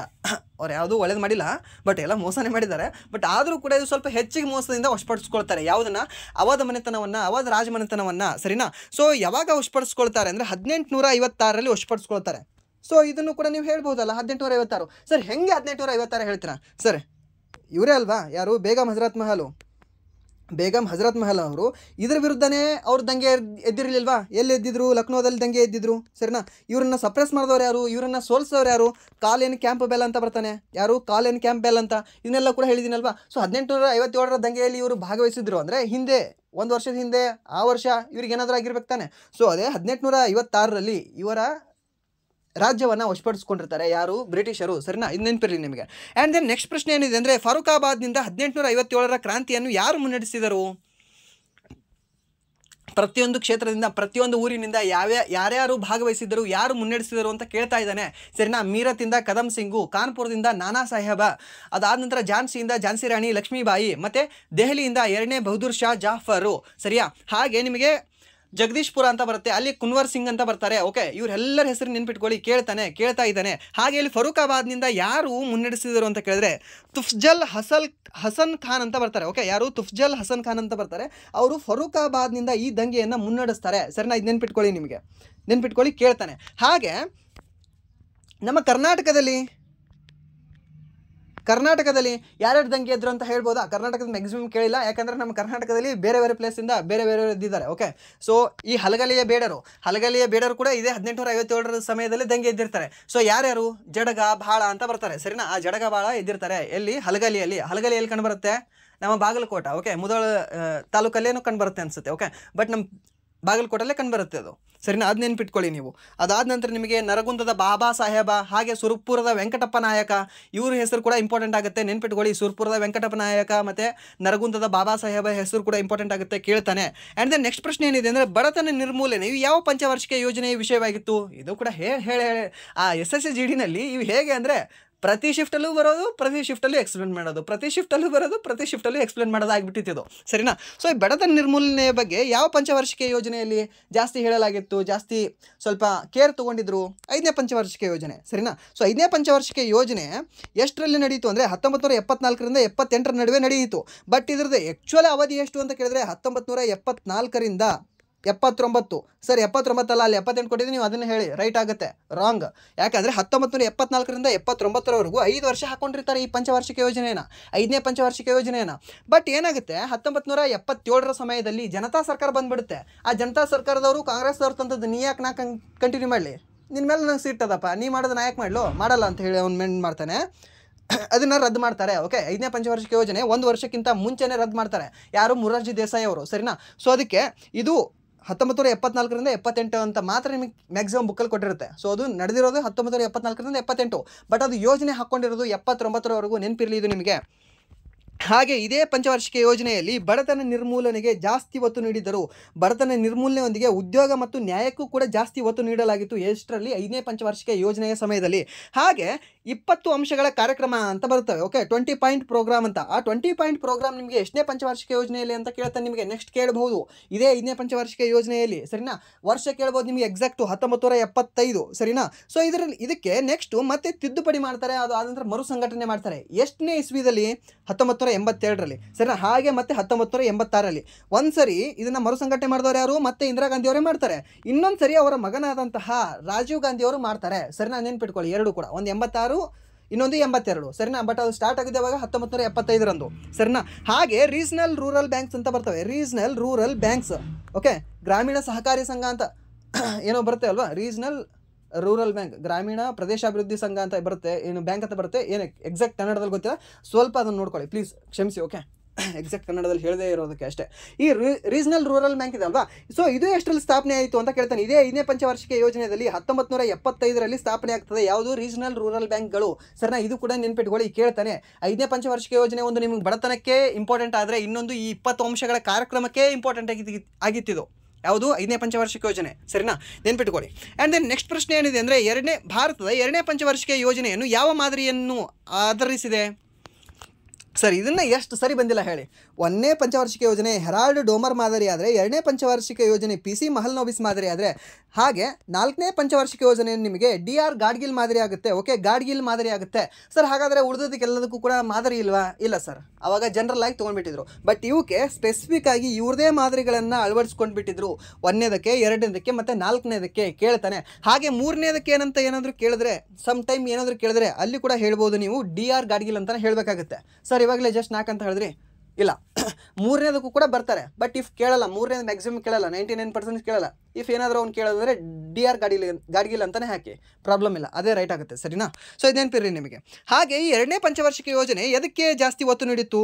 ಕೈಗಾರಿಕೆಗಳ ಅಭಿವೃದ್ಧಿಗೆ ಹಾಗೆ ಉದ್ಯೋಗಕ್ಕೆ ಜಾಸ್ತಿ ಒತ್ತು ನೀಡಿತ್ತು. ಒಂದು ಕೈಗಾರಿಕೆ ಆದರೆ ಇನ್ನೊಂದು ಉದ್ಯೋಗಕ್ಕೆ. ಈ ಉದ್ಯೋಗಕ್ಕೆ ಎರಡಕ್ಕೂ ಕೂಡ ಜಾಸ್ತಿ ಒತ್ತು ನೀಡಿದ ಒಂದು ಪಂಚವಾರ್ಷಿಕ ಯೋಜನೆ ಯಾವುದು ಅಂದರೆ ನಿಮಗೆ 2ನೇ ಪಂಚವಾರ್ಷಿಕ ಯೋಜನೆ. ಸರಿನಾ? ನೆನಪಿರಲಿ ನಿಮಗೆ. ಎಷ್ಟರಿಂದ ಎಲ್ಲಿವರೆಗೂ ನಡೀತು? 56ರಿಂದ 61. ಮೊದಲನೇ ಪಂಚವಾರ್ಷಿಕ ಯೋಜನೆ 1951ರಿಂದ 1956. 2ನೇ ಪಂಚವಾರ್ಷಿಕ ಯೋಜನೆ 56ರಿಂದ 61. 3ನೇ ಪಂಚವಾರ್ಷಿಕ ಯೋಜನೆ 61ರಿಂದ 66. ಹಾಗೆ 4ನೇ ಪಂಚವಾರ್ಷಿಕ ಯೋಜನೆ 69ರಿಂದ 74. ಸರ್, ಹಾಗಾದರೆ ಇಲ್ಲಿ 3 ವರ್ಷ ಬಿಟ್ರಲ್ಲ, ಆ 3 ವರ್ಷ ಯೋಜನಾ ಅವಧಿಯ ರಜೆ ಅಂತ ಕೊಟ್ಟಿದ್ರು. ಓಕೆ, ಯೋಜನಾ ರಜೆ ಅಂತ ಕೊಟ್ಟಿದ್ರು 3 ವರ್ಷ. ಯಾಕಂದರೆ 3ನೇ ಪಂಚವಾರ್ಷಿಕ ಯೋಜನೆ ಫೇಲ್ ಆಗಿತ್ತು, ಅದಕ್ಕೆ 3 ವರ್ಷ ಗ್ಯಾಪ್ ಕೊಟ್ಟಿದ್ರು. ಸೊ 4ನೇ ಪಂಚವಾರ್ಷಿಕ ಯೋಜನೆ 69ರಿಂದ 74ರವರೆಗೂ ಇರುತ್ತೆ. ಹಾಗೆ 5ನೇ ಪಂಚವಾರ್ಷಿಕ ಯೋಜನೆ ನಿಮಗೆ 80ರಿಂದ 85ರವರೆಗೂ ಇರುತ್ತೆ. ಓಕೆ, 5ನೇ ಪಂಚವಾರ್ಷಿಕ ಯೋಜನೆ, ಕ್ಷಮಿಸಿ, 5ನೇ ಪಂಚವಾರ್ಷಿಕ 80ರಿಂದ 85 ಅಲ್ಲ, 74ರಿಂದ 79. ಓಕೆ, 74ರಿಂದ 79. 6ನೇ ಪಂಚವಾರ್ಷಿಕ ಯೋಜನೆ ನಿಮಗೆ 80ರಿಂದ 85 ಬರುತ್ತೆ. ಹಾಗೆ 7ನೇ ಪಂಚವಾರ್ಷಿಕ ಯೋಜನೆ 85ರಿಂದ 90 ಬರುತ್ತೆ. ಹಾಗೆ 7 ಆದ ನಂತರ 8ನೇ ಪಂಚವಾರ್ಷಿಕ ಯೋಜನೆ 92ರಿಂದ ನೆಕ್ಸ್ಟು 97ರವರೆಗೆ ಬರುತ್ತೆ. ಸರ್, ಮತ್ತೆ ಇಲ್ಲಿ 2 ವರ್ಷ ಗ್ಯಾಪ್ ಆಯಿತು ಸರ್, ಮತ್ತೆ 2ನೇ ಯೋಜನಾ ರಜೆ ಕೊಟ್ಟರು ಇಲ್ಲಿ. ಸರಿನಾ? 2 ವರ್ಷ ಮತ್ತೆ ಯೋಜನಾ ರಜೆ ಕೊಡ್ತಾರೆ. ಹಾಗೆ 8ನೇದಾದ ನಂತರ 9ನೇದು 97ರಿಂದ 2002ರವರೆಗೆ. ಸರಿನಾ? 2002ರವರೆಗೆ 9ನೇ ಪಂಚವಾರ್ಷಿಕ ಯೋಜನೆ. ಹಾಗೆ 10ನೇದು 2002ರಿಂದ 2007ರವರೆಗೂ. ಹಾಗೆ 11ನೇದು 2007ರಿಂದ 2012ರವರೆಗೂ. ಹಾಗೆ 12ನೇದು 2012ರಿಂದ 2017ರವರೆಗೂ. ಸರ್, 2017ರವರೆಗೂ ಇರಲಿಲ್ಲ ಸರ್. ಹೌದು ಸರ್, ಅದನ್ನು ಪೂರ್ವವಾಗಿ ರದ್ದು ಮಾಡಿದ್ರು, ಅದನ್ನು ಮೊಟಕುಗೊಳಿಸಿದ್ರು. ಸರಿನಾ? ಇವೆಲ್ಲವೂ ಕೂಡ ಇಯರ್ ನೆನ್ಪಿಟ್ಕೊಳ್ಳಿ, ಕೇಳ್ತಾನೆ. ಸರಿನಾ? ಆ್ಯಂಡ್ ದೆನ್ ನೆಕ್ಸ್ಟ್ ಪ್ರಶ್ನೆ ಏನಿದೆ ಅಂದರೆ ಹಸಿರು ಕ್ರಾಂತಿಯಿಂದ ಯಾವ 2 ರಾಜ್ಯಗಳು ಹೆಚ್ಚು ಪ್ರಯೋಜನ ಪಡೆದಿದ್ದಾವೆ? ಸೊ ನಿಮ್ಗೆ ಹೇಳಿದ್ದೀನಿ 2 ಫಾರ್ಮುಲಾ ನೆನ್ಪಿಟ್ಕೊಳ್ಳಿ, ಬರುತ್ತೆ ಕ್ವಶನ್ಗಳು ಅಂತ. 2 ರಾಜ್ಯಗಳು, 2 ವ್ಯಕ್ತಿಗಳು, 2 ಧಾನ್ಯಗಳು ಅಂತ. 2 ರಾಜ್ಯಗಳು ಯಾವುದು? ಪಂಜಾಬ್ ಮತ್ತು ಹರಿಯಾಣ. 2 ವ್ಯಕ್ತಿಗಳು ಯಾವುದು? ನಿಮಗೆ MS ಸ್ವಾಮಿನಾಥನ್ ಮತ್ತು ಸುಬ್ರಹ್ಮಣ್ಯನ್ ಅಂತ. ಅದಾದ ನಂತರ 2 ಬೆಳೆಗಳು ಯಾವುದು ನಿಮಗೆ? ಒಂದು ಭತ್ತ, ಹಾಗೆ ಇನ್ನೊಂದು ಗೋಧಿ ಅಂತ. ಈ 2 ಫಾರ್ಮುಲಾ ನೆನಪಿಟ್ಕೊಳ್ಳಿ. ಯಾವ ಸೀಡ್ಸ್ಗಳನ್ನು, ಯಾವ ಒಂದು ಧಾನ್ಯಗಳನ್ನು ಇಲ್ಲಿ ಹಾಕಿದ್ರು ಅಂದರೆ ಹೈ ಈಲ್ಡ್ ವೆರೈಟಿ ಸೀಡ್ಸ್ ಅಂತ. ಹೈ ಈಲ್ಡ್ ವೆರೈಟಿ ಸೀಡ್ಸ್ಗಳನ್ನು ಇಲ್ಲಿ ಪ್ಲ್ಯಾಂಟ್ ಮಾಡಿದ್ರು, ಕಲ್ಟಿವೇಷನ್ ಮಾಡಿದ್ರು. ನೆನಪಿರಲಿ, ಈ 2 ಫಾರ್ಮುಲಾ ನೆನಪಿಟ್ಕೊಳ್ಳಿ. 2 ವ್ಯಕ್ತಿಗಳು, 2 ರಾಜ್ಯಗಳು, 2 ಧಾನ್ಯಗಳು. ಸರಿನಾ? ಕ್ಲಿಯರ್ ಆಗಿದೆ. ಹಾಗೆ ನಮ್ಮ ಭಾರತದ ಹಸಿರು ಕ್ರಾಂತಿ ಪಿತಾಮಹ ಯಾರು? ಇದೇ MS ಸ್ವಾಮಿನಾಥನ್. ಹಾಗೆ ಜಗತ್ತಿನ ಹಸಿರು ಕ್ರಾಂತಿ ಪಿತಾಮಹ ಯಾರು? ನಾರ್ಮನ್ ಬೋರ್ಲಾಗ್ ಅಂತ ಬರ್ತಾರೆ. ಯಾವ ದೇಶದವರು? ಅಮೆರಿಕ ದೇಶದವರು. ಸರಿನಾ? ಅವರೆಲ್ಲಿ ಹಸಿರು ಕ್ರಾಂತಿ ಮಾಡ್ತಾರೆ ಅಂದರೆ ಅಮೆರಿಕ ಮತ್ತು ಮೆಕ್ಸಿಕೋ 2 ದೇಶಗಳಲ್ಲಿ ಅವರು ಹಸಿರು ಕ್ರಾಂತಿಯನ್ನು ಮಾಡ್ತಾರೆ. ಸರಿನಾ? ಎಲ್ಲವೂ ಕೂಡ ನೆನಪಿಟ್ಕೊಳ್ಳಿ. ಹಸಿರು ಕ್ರಾಂತಿಯ ಬಗ್ಗೆ A to Z ಹೇಳಿಬಿಟ್ಟಿದ್ದೀನಿ ನಿಮಗೆ. ಓಕೆ, ಸೊ ಅದ್ರ ಬಗ್ಗೆನೇ ಕೇಳ್ತಾನೆ, ಅಲ್ಲೇ ಕೇಳ್ತಾನೆ. ಭಾಳ ಆದರೆ ನಿಮಗೆ ನಕಾರಾತ್ಮಕ ಪರಿಣಾಮ ಏನೇನು ಬಿತ್ತಪ್ಪ ಅಂತ ಕೇಳ್ಬೋದು ನಿಮಗೆ. ಸರಿನಾ? ಸೊ ಅದರಲ್ಲಿ ನಕಾರಾತ್ಮಕ ಪರಿಣಾಮ ಏನೇನು ಬೀಳ್ತವೆ? ಜಾಸ್ತಿ ಗೊಬ್ಬರ ಹಾಕ್ತಾರೆ, ಹಾಳಾಗ್ತದೆ, ನಮ್ಮ ಹೆಲ್ತ್ ಹಾಳಾಗ್ತದೆ, ಪಶುಗಳದ್ದು ಹೆಲ್ತ್ ಹಾಳಾಗ್ತದೆ, ಮತ್ತು ಭೂಮಿ ಇದ್ರೇನೋ ಇದು ಆಗ್ತದೆ, ಹಾಳಾಗಿ ಹೋಗ್ತದೆ. ಸರಿನಾ? ಇವೆಲ್ಲವೂ ಕೂಡ ಹೇಳಬೇಕಾಗುತ್ತೆ. ಮತ್ತು ಏರ್ ಪೊಲ್ಯೂಷನ್ ಆಗುತ್ತೆ. ಓಕೆ, ಇವು ಹೇಳಬೇಕಾಗುತ್ತೆ. ಆ್ಯಂಡ್ ದೆನ್ ನೆಕ್ಸ್ಟ್ ಪ್ರಶ್ನೆ ಏನಿದೆ ಅಂದರೆ ವಿದೇಶದಲ್ಲಿ ತನ್ನ ಆರ್ಥಿಕ ವ್ಯಾಪ್ತಿಯನ್ನು ಹೆಚ್ಚಿಸಲು ಭಾರತ ಯಾವ ಕ್ರಮಗಳನ್ನು ತೆಗೆದುಕೊಂಡಿತ್ತು ಅಂತ ಕೇಳಿದ್ದಾನೆ. ಸೊ ಯಾವ್ಯಾವ ಕ್ರಮ ತೆಗೆದುಕೊಂಡಿತ್ತು? ಅಲ್ಲಿ ಆಪ್ಷನಲ್ಲಿ ಏನಿದಾವೆ ಅಂತ ನನಗೆ ಎಕ್ಸಾಕ್ಟ್ ಗೊತ್ತಿಲ್ಲ, ಬಟ್ ಇಲ್ಲಿ ಯಾವ್ಯಾವ್ದು ಕ್ರಮ ತೊಗೊಂಡಿದ್ದಾವೆ ಅಂತ ಹಾಕಿದ್ದೀವಿ. ಸರಿನಾ? ಸೊ ಯಾವುದಂದರೆ ಹೊಸ ವಿದೇಶಿ ವ್ಯಾಪಾರ ನೀತಿ, ಮತ್ತು ಮರ್ಚೆಂಡೈಸ್ ರಫ್ತು ನೀತಿ ಅಂತ ಬರುತ್ತೆ. ಅದಾದ ನಂತರ ಸೇವೆಗಳ ರಫ್ತು ಯೋಜನೆ, ಓಕೆ, ಸ್ಕೊಮೆಟ್ ಅಂತ ಬರುತ್ತೆ. ಇವೆಲ್ಲ ನೀತಿಗಳನ್ನು ತರ್ತಾರೆ. ಸರಿನಾ? ಹಾಗೆ ಭಾರತವು ವಿದೇಶದಲ್ಲಿ ತನ್ನ ಆರ್ಥಿಕ ವ್ಯಾಪ್ತಿಯನ್ನು ಹೆಚ್ಚಿಸಲು ಉದಾರೀಕರಣ ನೀತಿಯನ್ನು ಅಳವಡಿಸಿಕೊಂಡಿತ್ತು. ಈ ಉದಾರೀಕರಣ ನೀತಿ ಎಷ್ಟರಲ್ಲಿ ಅಳವಡಿಸಿಕೊಂಡಿತ್ತು ಅಂತ ಕೇಳ್ತಾನೆ ನಿಮಗೆ. 1991ರಲ್ಲಿ ನಿಮಗೆ ಈ ಉದಾರೀಕರಣ ನೀತಿಯನ್ನು ಅಳವಡಿಸ್ಕೋತಾರೆ. Means LPG liberalisation, privatisation and globalisation ಈ ನೀತಿಯನ್ನು ಯಾವ ವರ್ಷದಲ್ಲಿ ಅಳವಡಿಸ್ಕೊತಾರೆ ಅಂದರೆ 1991ರಲ್ಲಿ. ಯಾರು ಪ್ರಧಾನಮಂತ್ರಿ ಇದ್ದರು? PV ನರಸಿಂಹರಾವ್. ಹಾಗೆ ಯಾರು ಹಣಕಾಸು ಸಚಿವರಿದ್ದರು ಹೇಳ್ಬಹುದಾ? ಯಾರು ಅಂದರೆ ನಿಮಗೆ ಈ ಮನಮೋಹನ್ ಸಿಂಗ್ ಅವರು ಇರ್ತಾರೆ, ಸರಿನಾ? ಇವರಿಬ್ಬರ ಹೆಸರು ನೆನ್ಪಿಟ್ಕೊಳ್ಳಿ, ಮನಮೋಹನ್ ಸಿಂಗು ಮತ್ತು PV ನರಸಿಂಹರಾವ್ ಅವ್ರದ್ದು, ಸರಿನಾ? ಎಷ್ಟರಲ್ಲಿ? 1991ರಲ್ಲಿ. ಹಾಗೆ ಅದೇ ಸಮಯದಲ್ಲಿ ಸ್ವಾತಂತ್ರ್ಯದ ನಂತರ ದೇಶದಲ್ಲಿ ವ್ಯಾಪಾರ ಮತ್ತು ಉದ್ಯಮವನ್ನು ಉತ್ತೇಜಿಸಲು ಆಮದು ಪರ್ಯಾಯ ನೀತಿಯನ್ನು ಸಹ ಅಳವಡಿಸಿಕೊಳ್ಳಲಾಯಿತು, ಸರಿನಾ? ಎಲ್ಲವೂ ಕೂಡ ನೆನ್ಪಿಟ್ಕೊಳ್ಳಿ, ಎಲ್ಲವೂ ಕೂಡ. ಇದರಲ್ಲಿ ಯಾವುದು ಅಂದರೆ ನಿಮಗೆ ಒಂದು ಉದಾರೀಕರಣ ನೀತಿ ಬಗ್ಗೆ ಜಾಸ್ತಿ ಪ್ರಶ್ನೆನೇ ಕೇಳ್ತಾ ಇದ್ದಾನೆ. ಸೊ ಅದರ ಬಗ್ಗೆ ನೋಡ್ಕೊಳ್ಳಿ, ಯಾಕಂದರೆ 1991ರ ಬಗ್ಗೆ ನಿಮ್ಮ RPF ಪ್ರತಿ ಶಿಫ್ಟಲ್ಲಿ ಪ್ರಶ್ನೆ ಬಂದಿದ್ದಾವೆ. ಯಾವುದಾದ್ರೂ ಒಂದು ಶಿಫ್ಟಲ್ಲಿ ಮಿಸ್ ಆಗಿರ್ಬೋದೇನೋ, ಬಟ್ ಎವ್ರಿ ಡೇ ನಿಮಗೆ ಈ ಉದಾರೀಕರಣ ನೀತಿ ಬಗ್ಗೆ ಪ್ರಶ್ನೆಯನ್ನು ಕೇಳ್ತಾ ಇದ್ದಾನೆ, ಸರಿನಾ? ನೆನ್ಪಿಟ್ಕೊಳ್ಳಿ, ನೋಡ್ಕೊಳ್ಳಿ ಅದನ್ನು. ಆ್ಯಂಡ್ ದೆನ್ ನೆಕ್ಸ್ಟ್ ಪ್ರಶ್ನೆ ಏನಿದೆ ಅಂದರೆ ಹಾರ್ನ್ಬಿಲ್ ಹಬ್ಬವನ್ನು ಯಾವ ರಾಜ್ಯದಲ್ಲಿ ಆಚರಿಸಲಾಗುತ್ತದೆ? ಇದು ಹೇಗಾಗಿದೆ ಹಾರ್ನ್ಬಿಲ್ ಅಂದರೆ ಆ್ಯಕ್ಚುಲಿ ನನ್ನ ಫ್ರೆಂಡ್ ಅದೋ ನಾನೇ ಸಾಕ್ಬಿಟ್ಟು ನೆನೆಸ್ಬಿಟ್ಟದು ನನಗಾರೆ. ಓಕೆ, ಯಾಕಂದರೆ ಅಷ್ಟು ಸರಿ ಪ್ರಶ್ನೆ ರಿಪೀಟ್ ಆಗಿದೆ ರೀ ಇದು. ಹಾರ್ನ್ಬಿಲ್ ಹಬ್ಬ ಎಲ್ಲಿ? ನಾಗಾಲ್ಯಾಂಡಲ್ಲಿ. ಓಕೆ, ನಾಗಾಲ್ಯಾಂಡಲ್ಲಿ ಯಾವಾಗ ಆಚರಣೆ ಮಾಡ್ತಾರೆ? ಪ್ರತಿ ವರ್ಷ ಡಿಸೆಂಬರ್ 1ರಿಂದ 10. ಯಾಕೆ ಅಂತ ಹೇಳಿದೆ ನಾನು ನಿಮಗೆ, 1963ರಲ್ಲಿ ಅಸ್ಸಾಂನಿಂದ ಬೇರೆಯಾಗಿ ನಾಗಾಲ್ಯಾಂಡು ಹೊಸ ರಾಜ್ಯವಾಗಿ ಸೃಷ್ಟಿಯಾಯಿತು. ಎಷ್ಟರಲ್ಲಿ? 1963ರಲ್ಲಿ. ಸೊ ಆ ಖುಷಿಯ ದಿನದಂದು, ಮೀನ್ಸ್ ಡಿಸೆಂಬರ್ 1ರಂದು ಬೇರೆ ಆಗ್ತದೆ ಅದು. ಸೊ ಆ ಖುಷಿಯ ದಿನ ಆಚರಣೆ ಮಾಡೋಕ್ಕೆ ನಾವು ಹೇಗೆ ನವೆಂಬರ್ 1 ಆಚರಣೆ ಮಾಡ್ತೀವಲ್ವಾ, ನಾವು ಒಂದೇ ದಿನ ಆಚರಣೆ ಮಾಡಿ ಬಿಟ್ಬಿಡ್ತೀವಿ. ಜೈ ಕನ್ನಡ ಅಂತೀವಿ, ಬಟ್ ಕನ್ನಡವನ್ನು ಬಳಸಲ್ಲ, ಅದು ಬೆಳೀತಾ ಇಲ್ಲ, ಸರಿನಾ? ಸೊ ಅದಕ್ಕೆ ಅವರು ಏನು ಮಾಡ್ತಾರೆ, ನಮಗಿಂತ ಶ್ರೇಷ್ಠ ಇದ್ದಾರೆ ನೋಡಿ ಅವರು. ಹೇಗಾದರೆ 10 ದಿನ ಆಚರಣೆ ಮಾಡ್ತಾರೆ. ನಾವು 10 ದಿನ ಆಚರಣೆ ಮಾಡೋದು ಬೇಡ, ಒಂದು ದಿನನೂ ಆಚರಣೆ ಮಾಡೋದು ಬೇಕಾಗಿಲ್ಲ ನಮಗೆ. ಬಟ್ ವರ್ಷ ಪೂರ್ತಿ ಚೆನ್ನಾಗಿ ಕನ್ನಡ ಮಾತಾಡಿದ್ರೆ ಸಾಕು ನಾವು, ಸರಿನಾ? ಸೊ ನಮ್ಮ ಕನ್ನಡ ಭಾಷೆಗೆ ನಾವು ಆ್ಯಕ್ಚುಲಿ ಆಗಿದ್ರೆ ಭಾಳ ಇದ್ರೆ ಕಿಮ್ಮತ್ತು ಕೊಟ್ಟಂಗೆ ಆಗುತ್ತೆ, ಸರಿನಾ? ರೆಸ್ಪೆಕ್ಟ್ ಕೊಟ್ಟಂಗೆ ಆಗುತ್ತೆ, ನೆನಪಿರಲಿ ಇದು. ಬಟ್ ಅವರು ನಾಗಾಲ್ಯಾಂಡ್ ಅವರು ಎಷ್ಟು ದಿನ ಆಚರಣೆ ಮಾಡ್ತಾರೆ ಅಂದರೆ 10 ದಿನ ಆಚರಣೆ ಮಾಡ್ತಾರೆ. ಯಾವ ಹಬ್ಬವನ್ನು? ಹಾರ್ನ್ಬಿಲ್ ಹಬ್ಬವನ್ನು. ಈ ಹಾರ್ನ್ಬಿಲ್ ಹಬ್ಬ ಎಲ್ಲಿ ಕಂಡುಬರ್ತದೆ ನಿಮಗೆ? ನಾಗಾಲ್ಯಾಂಡಲ್ಲಿ ಕಂಡುಬರ್ತದೆ. ಯಾಕೆ ಆಚರಣೆ ಮಾಡ್ತಾರೆ? ಅವ್ರು ಹೊಸ ವರ್ಷದ ದಿನದಂದು ಆಚರಣೆ ಮಾಡ್ತಾರೆ, ಹೊಸ ವರ್ಷ ಸೃಷ್ಟಿ ಆಗೋದಕ್ಕೆ ಆಚರಣೆ ಮಾಡ್ತಾರೆ, ಸರಿನಾ? ಇದನ್ನು ಹಬ್ಬಗಳ ಹಬ್ಬ, ಫೆಸ್ಟಿವಲ್ಸ್ ಆಫ್ ಫೆಸ್ಟಿವಲ್ ಅಂತ ಕರೀತಾರೆ ಇದಕ್ಕೆ. ಓಕೆ, ಫೆಸ್ಟ್ ಆಫ್ ಫೆಸ್ಟಿವಲ್ಸ್ ಅಂತ ಕರೀತಾರೆ. ಯಾವುದಕ್ಕೆ? ಈ ಹಾರ್ನ್ಬಿಲ್ ಹಬ್ಬವನ್ನು. ನೆನ್ಪಿಟ್ಕೊಳ್ಳಿ, ಯಾವ ದಿನ ಆಚರಣೆ ಮಾಡ್ತಾರೆ? ಡಿಸೆಂಬರ್ 1ರಿಂದ 10ರವರೆಗೂ. ಕೇಳಿದ್ದಾನೆ, ಜಾಸ್ತಿ ಟೈಮ್ ಕೇಳಿದ್ದಾನೆ. ಓಕೆ, ಹೆವಿ ಫ್ರೆಂಡ್ ಆಗಿಬಿಡುತ್ತೆ ಇದು ನಿಮಗೆ, ಅಷ್ಟು ಸರಿ ಕೇಳಿದ್ದಾನೆ ನಿಮಗೆ ಈ ಪ್ರಶ್ನೆನ. ಆ್ಯಂಡ್ ದೆನ್ ನೆಕ್ಸ್ಟ್ ಪ್ರಶ್ನೆ ಏನಿದೆ ಅಂದರೆ ರಾಜನೀತಿ ನಿರ್ದೇಶಕ ತತ್ವಗಳನ್ನು ಯಾವ ದೇಶದ ಸಂವಿಧಾನದಿಂದ ತೆಗೆದುಕೊಳ್ಳಲಾಗಿದೆ? ಸೊ ಇದು ಪ್ರಶ್ನೆ. ಇವಾಗ ನೋಡಿ, ಪ್ರಿಯಾಂಬಲ್ ಮೀನ್ಸ್ ಪ್ರಸ್ತಾವನೆಯನ್ನು ಯಾವ ದೇಶದಿಂದ ಎರವಲು ಪಡ್ಕೊಂಡಿದ್ದೀವಿ? USA ಇಂದ, ಯುನೈಟೆಡ್ ಸ್ಟೇಟ್ಸ್ ಆಫ್ ಅಮೇರಿಕಾ. ಹಾಗೆ ನೆಕ್ಸ್ಟ್ ನಿಮಗೆ ಪೌರತ್ವ ಅಂತ ಬರುತ್ತೆ. ಓಕೆ, ಈ ಪೌರತ್ವವನ್ನು ಯಾವ ದೇಶದಿಂದ ಎರವಲು ಪಡ್ಕೊಂಡಿದ್ದೀವಿ? UK, ಯುನೈಟೆಡ್ ಕಿಂಗ್ಡಮ್ ಅಥವಾ ಬ್ರಿಟನ್ನಿಂದ, ಇಂಗ್ಲೆಂಡಿಂದ ಎರವಲು ಪಡ್ಕೊಂಡಿದ್ದೀವಿ. ಹಾಗೆ ಮೂರನೇ ಭಾಗವಾದ ಮೂಲಭೂತ ಹಕ್ಕುಗಳನ್ನು ಯಾವ ದೇಶದಿಂದ ಎರವಲು ಪಡ್ಕೊಂಡಿದ್ದೀವಿ? ಸೇಮ್ USA ಇಂದ, ಯುನೈಟೆಡ್ ಸ್ಟೇಟ್ಸ್ ಆಫ್ ಅಮೇರಿಕಾ ದೇಶದಿಂದ ಎರವಲು ಪಡ್ಕೊಂಡಿದ್ದೀವಿ. ಯಾವುದನ್ನು? ಮೂಲಭೂತ ಹಕ್ಕುಗಳನ್ನು. ಹಾಗೆ ಮೂಲಭೂತ ಕರ್ತವ್ಯಗಳು ಅಂತ ಬರ್ತದೆ 4A ಭಾಗದಲ್ಲಿ. ಇವುಗಳನ್ನು ಯಾವ ದೇಶದಿಂದ ಎರವಲು ಪಡ್ಕೊಂಡಿದ್ದೀವಿ ಅಂತ ಕೇಳಿದ್ರೆ ರಷ್ಯಾದಿಂದ ಎರವಲು ಪಡ್ಕೊಂಡಿದ್ದೀವಿ, ಸರಿನಾ? ರಷ್ಯಾದಿಂದ. ಎಷ್ಟು ಮೂಲಭೂತ ಕರ್ತವ್ಯಗಳನ್ನು? ಟೋಟಲಿ 6 ಮೂಲಭೂತ ಕರ್ತವ್ಯಗಳನ್ನು ರಷ್ಯಾದಿಂದ ಎರವಲು ಪಡ್ಕೊಂಡಿದ್ದೀವಿ. ಉಳಿದದ್ದು 5 ನಾವೇ ಸ್ವಲ್ಪ ನಮ್ಮ ಬುದ್ಧಿ ಖರ್ಚು ಮಾಡಿ ಹಾಕೊಂಡಿದ್ದೀವಿ, ಸರಿನಾ? ನೆನಪಿರೋದು ನಿಮಗೆ. ಹಾಗೆ ಈ ರಾಜನೀತಿ ನಿರ್ದೇಶಕ ತತ್ವಗಳು ಅಂತ ಬರುತ್ತೆ. ಇದು ಯಾವ ದೇಶದಿಂದ ಅಂದರೆ ಐರ್ಲೆಂಡ್ ದೇಶದಿಂದ. ಓಕೆ, ಐರ್ಲೆಂಡ್ ಎಂಬ ದೇಶದಿಂದ ಇದನ್ನು ಎರವಲು ಪಡ್ಕೊಂಡಿದ್ದೀವಿ. ಹಾಗೆ ಐರ್ಲೆಂಡ್ ದೇಶದಿಂದ ಮತ್ತೇನು ಎರವಲು ಪಡ್ಕೊಂಡಿದ್ದೀವಿ ಸರ್ ನಾವು ಅಂದರೆ ಈ ರಾಷ್ಟ್ರಪತಿಯ ಚುನಾವಣೆ ಆಗುತ್ತೆ ಗೊತ್ತಾ? ಏನು 55ನೇ ವಿಧಿಯಲ್ಲಿ ರಾಷ್ಟ್ರಪತಿಯ ಚುನಾವಣೆ ಬಗ್ಗೆ ಹೇಳುತ್ತೆ ಗೊತ್ತಾ? ಆ ರಾಷ್ಟ್ರಪತಿಯ ಚುನಾವಣೆಯ ಬಗ್ಗೆ, ರಾಷ್ಟ್ರಪತಿಗೆ ಚುನಾವಣೆ ನಡೆಸಿ ಹೀಗೆ ನಡೆಸಬೇಕು ಅನ್ನೋದು ವಿಧಾನ ಕೂಡ ಇದೇ ಐರ್ಲೆಂಡಿಂದ ತೊಗೊಂಡಿದ್ದೀವಿ. ಹಾಗೆ 12 ಸದಸ್ಯರನ್ನು ನಾವು 80ನೇ ವಿಧಿಯ ಪ್ರಕಾರ 12 ಸದಸ್ಯರನ್ನು ರಾಜ್ಯಸಭೆಗೆ ನೇಮಕ ಮಾಡ್ತಾರೆ, ನಾಮನಿರ್ದೇಶನ ಮಾಡ್ತಾರೆ. ಯಾರು? ರಾಷ್ಟ್ರಪತಿಗಳು. ಅದನ್ನು ಕೂಡ ಇದೇ ದೇಶದಿಂದ ತೊಗೊಂಡಿದ್ದೀವಿ. ಯಾವುದು? ಐರ್ಲೆಂಡ್ ದೇಶದಿಂದ, ಸರಿನಾ? ಇವೆಲ್ಲವೂ ಕೂಡ ನಿಮಗೆ ನೆನಪಿಟ್ಕೋಬೇಕು. ಅದಾದ ನಂತರ ನಿಮಗೆ ಮಹಾಭಿಯೋಗ ಅಂತ ಕೇಳ್ತಾನೆ. ಈ ಮಹಾಭಿಯೋಗ ಯಾವ ದೇಶದಿಂದ ತೊಗೊಂಡಿದ್ದೀವಿ? ಮೀನ್ಸ್ ಇವಾಗ ರಾಷ್ಟ್ರಪತಿಗಳು, ಸುಪ್ರೀಂ ಕೋರ್ಟ್ನ ನ್ಯಾಯಮೂರ್ತಿಗಳು ಮತ್ತು ಉಪರಾಷ್ಟ್ರಪತಿಗಳು ಏನಾದರೂ ಜಾಸ್ತಿ ಮಾತಾಡ್ಲಿಕ್ಕಂದ್ರೆ, ಸಂವಿಧಾನವನ್ನು ಉಲ್ಲಂಘನೆ ಮಾಡಿದ್ರೆ, ಅವರೇನಾದರೂ ಫುಲ್ ಹಿಟ್ಲರ್ನಂಗೆ ಆಡ್ಲಿಕ್ಕತ್ರ ಅಂದರೆ ಅವ್ರಿಗೆ ಏನು ಮಾಡಬೇಕು ಅಂತ ಕೇಳಿದ್ರೆ ಮಹಾಭಿಯೋಗ ಮಾಡಬೇಕು ಅಂತ ಹೇಳ್ತದೆ. ರಾಷ್ಟ್ರಪತಿಗಳ ಮಹಾಭಿಯೋಗದ ಬಗ್ಗೆ ಎಷ್ಟನೇ ವಿಧಿಯಲ್ಲಿ ಹೇಳ್ತದೆ ಅಂತ ಕೇಳಿದ್ರೆ 61ನೇ ವಿಧಿಯಲ್ಲಿ ಹೇಳ್ತದೆ. ಸೊ ಇದು ಯಾವ ದೇಶದಿಂದ ಎರವಲು ಪಡ್ಕೊಂಡಿದ್ದೀವಿ? ಸೇಮ್ ಅಮೇರಿಕಾದಿಂದ ಎರವಲನ್ನ ಪಡ್ಕೊಂಡಿದ್ದೀವಿ, ಸರಿನಾ?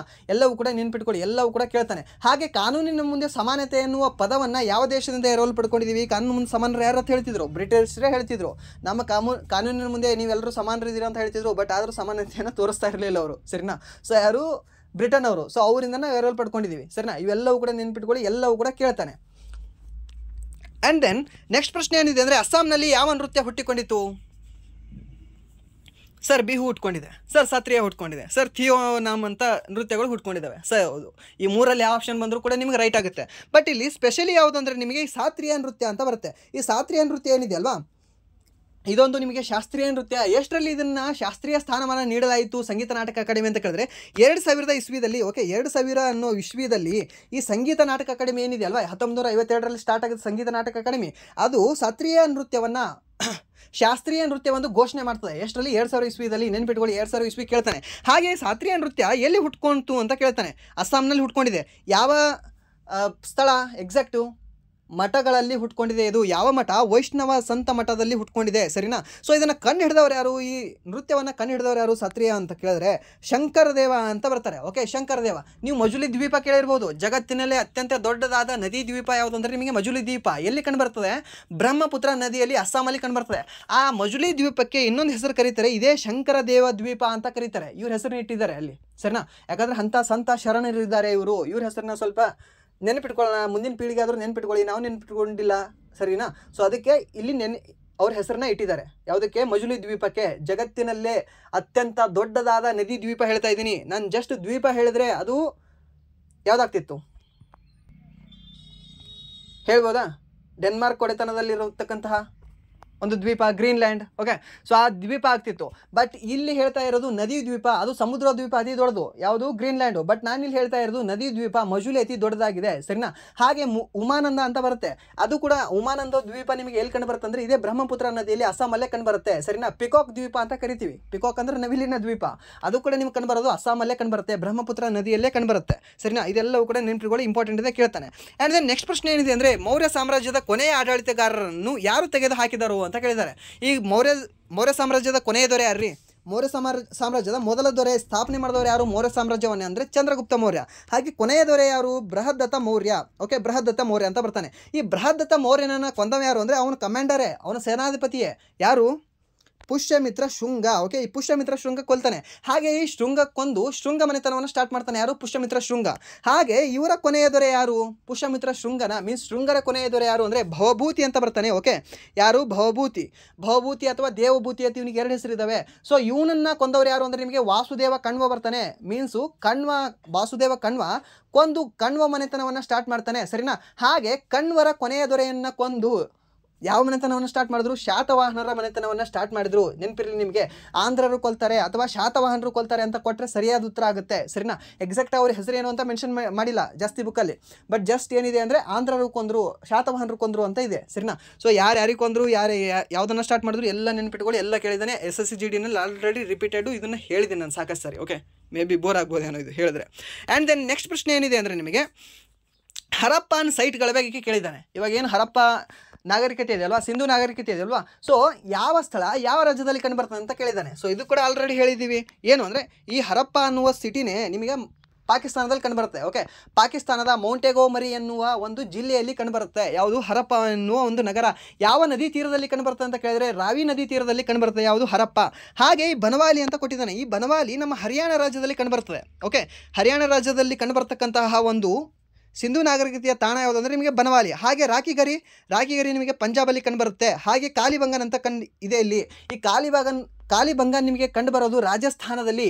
ಇಲ್ಲಿ ಒಂಟೆಯ ಅಸ್ಥಿ ಪಂಜರಗಳು ಸಿಕ್ಕಿದ್ದಾವೆ. ಒಂಟೆಯ ಅಸ್ಥಿ ಪಂಜರಗಳು ಯಾವ ಸಿಂಧು ನಾಗರಿಕತೆಯ ಸ್ಥಳದಲ್ಲಿ ಸಿಕ್ಕಿದ್ದಾವೆ ಅಂತ ಕೇಳ್ಬೋದು ನಿಮಗೆ. ಈ ಕಾಲಿಬಂಗನಲ್ಲಿ ನಿಮಗೆ ಸಿಂಧು ನಾಗರಿಕತೆಯ ಒಂಟೆಯ ಕುರುಹುಗಳು ಸಿಕ್ಕಿದ್ದಾವೆ, ಸರಿನಾ? ಅದರ ಅಸ್ಥಿ ಪಂಜರ ಸಿಕ್ಕಿದೆ. ಹಾಗೆ ಮೆಹೆಂಜೋದಾರೋ, ಇದು ಕೂಡ ನಿಮಗೆ ಸಿಂಧ್ ಪ್ರಾಂತ್ಯದಲ್ಲಿ ಪಾಕಿಸ್ತಾನದಲ್ಲಿ ಕಂಡುಬರುತ್ತೆ. ಯಾವುದು? ಮೆಹೆಂಜೋದಾರೋ. ಅತಿ ದೊಡ್ಡ ನಗರ ಯಾವುದು ಅಂದರೆ ಇದೇ ಮೆಹೆಂಜೋದಾರೋ, ಸರಿನಾ? ಆ್ಯಂಡ್ ದೆನ್ ಅಲಂಗೀರ್ಪುರ ಅಂತ ಬರುತ್ತೆ. ಓಕೆ, ಈ ಅಲಂಗೀರ್ಪುರ ಎಲ್ಲಿ ಕಂಡುಬರುತ್ತೆ? ನಿಮಗೆ ಉತ್ತರ ಪ್ರದೇಶದಲ್ಲಿ ಕಂಡುಬರುತ್ತೆ. ಓಕೆ, ಅಲಂಗೀರ್ಪುರ ಎಲ್ಲಿ ಕಂಡುಬರುತ್ತೆ ಅಂದರೆ ನಿಮ್ಗೆ ಉತ್ತರ ಪ್ರದೇಶದಲ್ಲಿ ಕಂಡುಬರುತ್ತೆ. ಹಾಗೆ ಇಲ್ಲಿ ಧೋಲವೀರ ಅಂತ ಇದೆ. ಈ ಧೋಲವೀರ ಎಲ್ಲಿ ಕಂಡುಬರುತ್ತೆ ಅಂದರೆ ನಿಮಗೆ ಗುಜರಾತಲ್ಲಿ ಕಂಡುಬರುತ್ತೆ. ಮತ್ತು ಲೋಥಾಲ್ ಅಂತ ಇದೆ. ಈ ಲೋಥಾಲ್ ಕೂಡ ನಿಮಗೆ ಗುಜರಾತಲ್ಲಿ ಕಂಡುಬರುತ್ತೆ. ಹಾಗೆ ಬಂದರು ನಗರ ಯಾವುದು? ಸಿಂಧು ನಾಗರಿಕತೆಯ ಒಂದು ಬಂದರು ನಗರ ಯಾವುದು ಅಂತ ನಿಮಗೆ ಏನಾದರೂ ಕೇಳಿದ್ರೆ ಲೋಥಾಲ್ ಅಂತಲೇ ಅದಕ್ಕೆ ಸರಿಯಾದ ಉತ್ತರ ಆಗುತ್ತೆ. ಹಾಗೆ ಭತ್ತದ ಚೂರುಗಳು, ಹಾಗೆ ರಾಗಿಯ ಚೂರುಗಳು ಒಂದು ಮಡಿಕೆಯಲ್ಲಿ ಇಟ್ಟು ಯಾವ ಒಂದು ಸ್ಥಳದಲ್ಲಿ ಸಿಕ್ಕಿದ್ದಾವೆ ಅಂತ ಕೇಳಿದ್ರೆ ಇದೇ ಲೋಥಾಲಲ್ಲಿ ಸಿಕ್ಕಿದ್ದಾವೆ.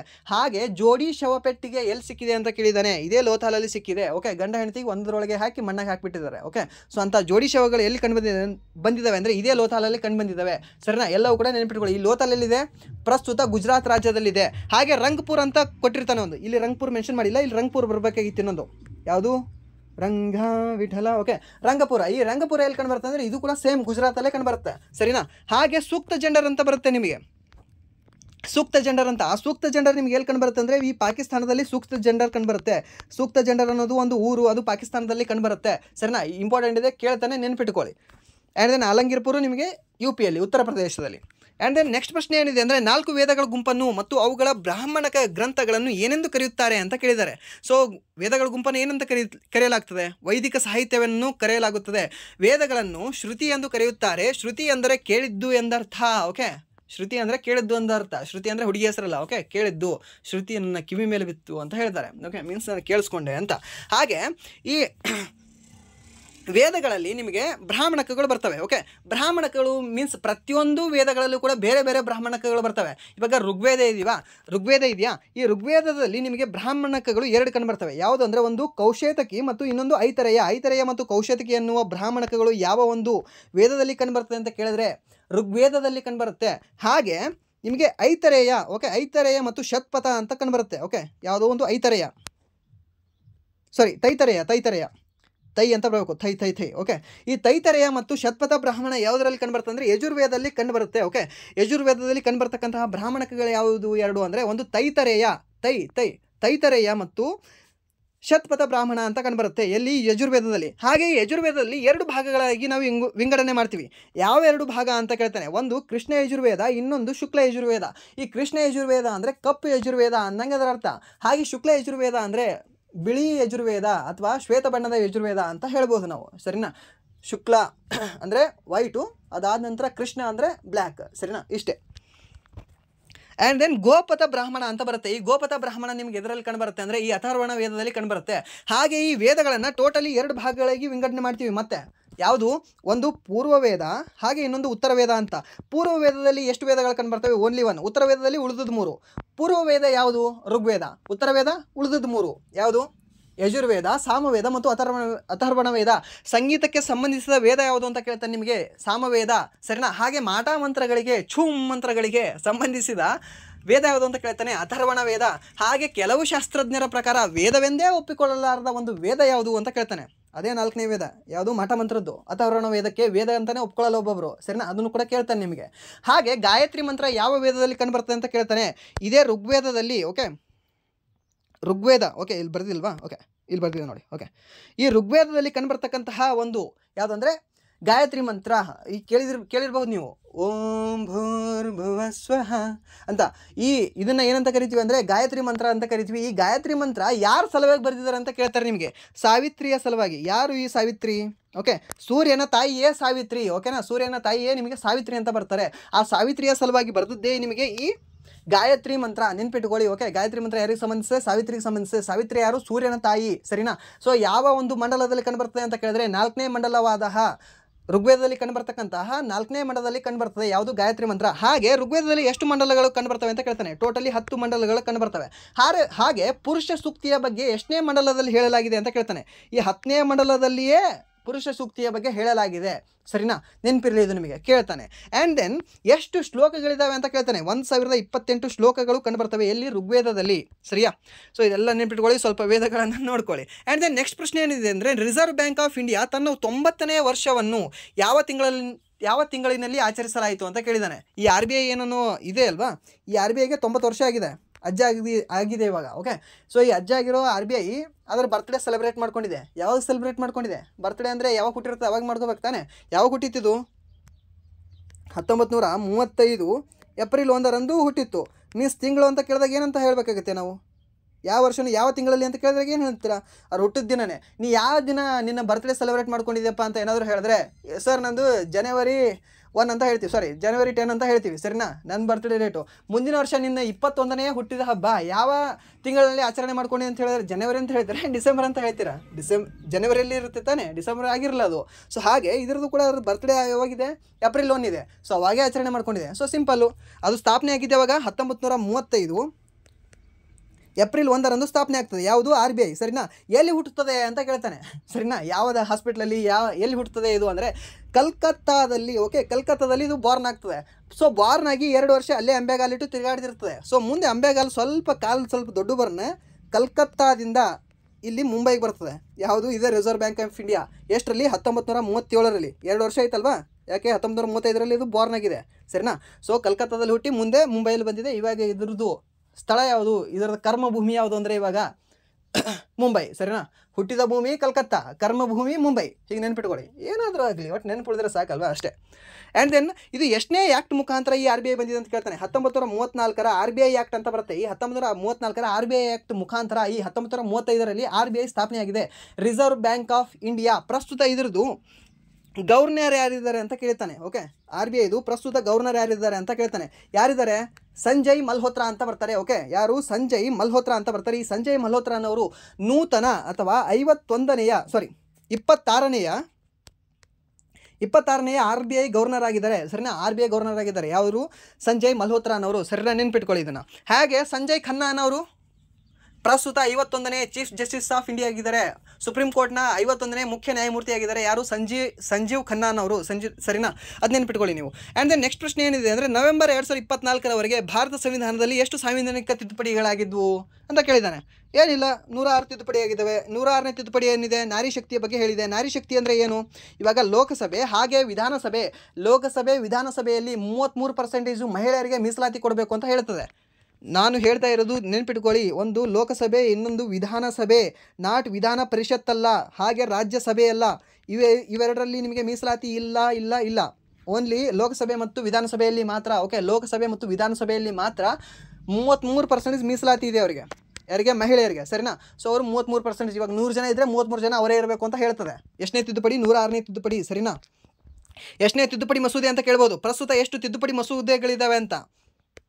ಟೋಟಲಿ 128 ತಿದ್ದುಪಡಿ ಮಸೂದೆಗಳಾಗಿದ್ದಾವೆ ಇಲ್ಲಿವರೆಗೂ. ಸರಿನಾ. ಸೊ ಅದು ನೆನಪಿರಲಿ, ಮಸೂದೆ ಅಂದರೆ ಏನು, ಅದಾದ ನಂತರ ತಿದ್ದುಪಡಿ ಅಂದರೆ ಏನು ಎಲ್ಲ ಆಲ್ರೆಡಿ ಹೇಳಿದ್ದೀನಿ ಒಂದು ಹಳೆ ಕ್ಲಾಸಲ್ಲಿ. ಸರಿಯಾ.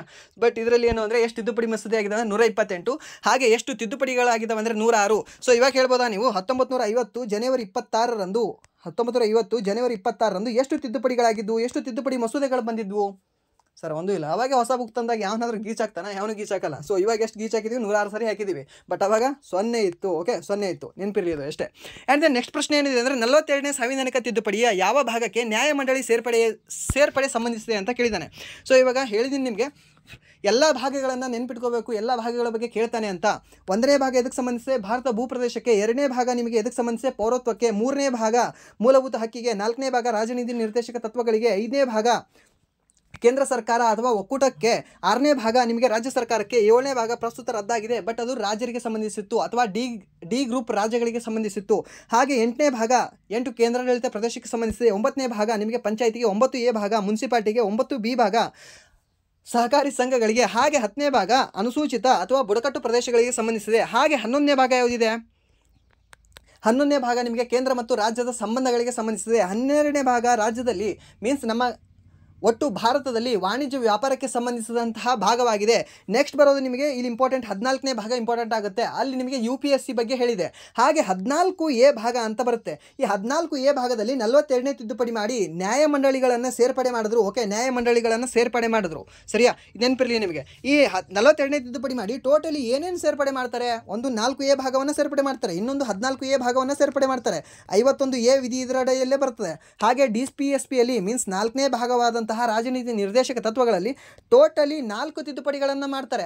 ಹಾಗೆ ಸಂವಿಧಾನದ ಪ್ರಸ್ತಾವನೆಯಲ್ಲಿ ಸೋಷಿಯಲಿಸ್ಟ್, ಸೆಕ್ಯುಲರ್ ಮತ್ತು ಇಂಟಿಗ್ರಿಟಿ ಅನ್ನುವ 3 ಪದಗಳನ್ನು ಸೇರ್ಪಡೆ ಮಾಡ್ತಾರೆ. ಯಾವುದು? ಈ 42ನೇ ತಿದ್ದುಪಡಿಯ ಪ್ರಕಾರವೇ. ಸರಿನಾ.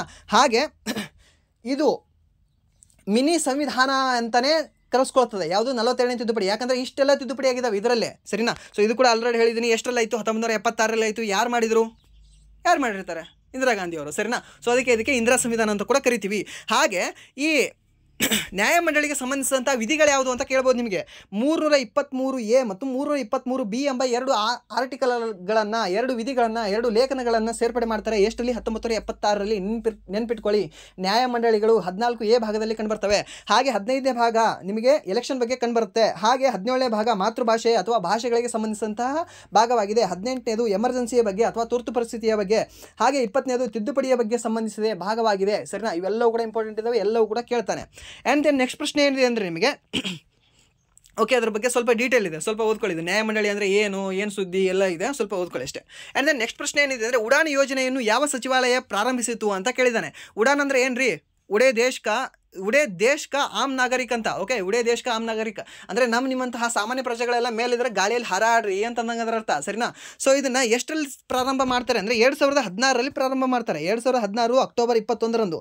ಯಾವ ಸಚಿವಾಲಯ ಪ್ರಾರಂಭ ಮಾಡ್ತದೆ? ನಾಗರಿಕ ವಿಮಾನಯಾನ ಸಚಿವಾಲಯ ಪ್ರಾರಂಭ ಮಾಡ್ತದೆ. ಓಕೆ, ಯಾವುದು? ನಾಗರಿಕ ವಿಮಾನಯಾನ ಸಚಿವಾಲಯ ಪ್ರಾರಂಭ ಮಾಡ್ತದೆ. ಇದ್ರ ಜೊತೆ ಇನ್ನೊಂದು ಕೈ ಜೋಡಿಸೋದು ಯಾವುದು ಅಂದರೆ ಒಂದು ಪ್ರಾದೇಶಿಕ ಸಂಪರ್ಕ ಯೋಜನೆ ಅಂತ ಬರುತ್ತೆ.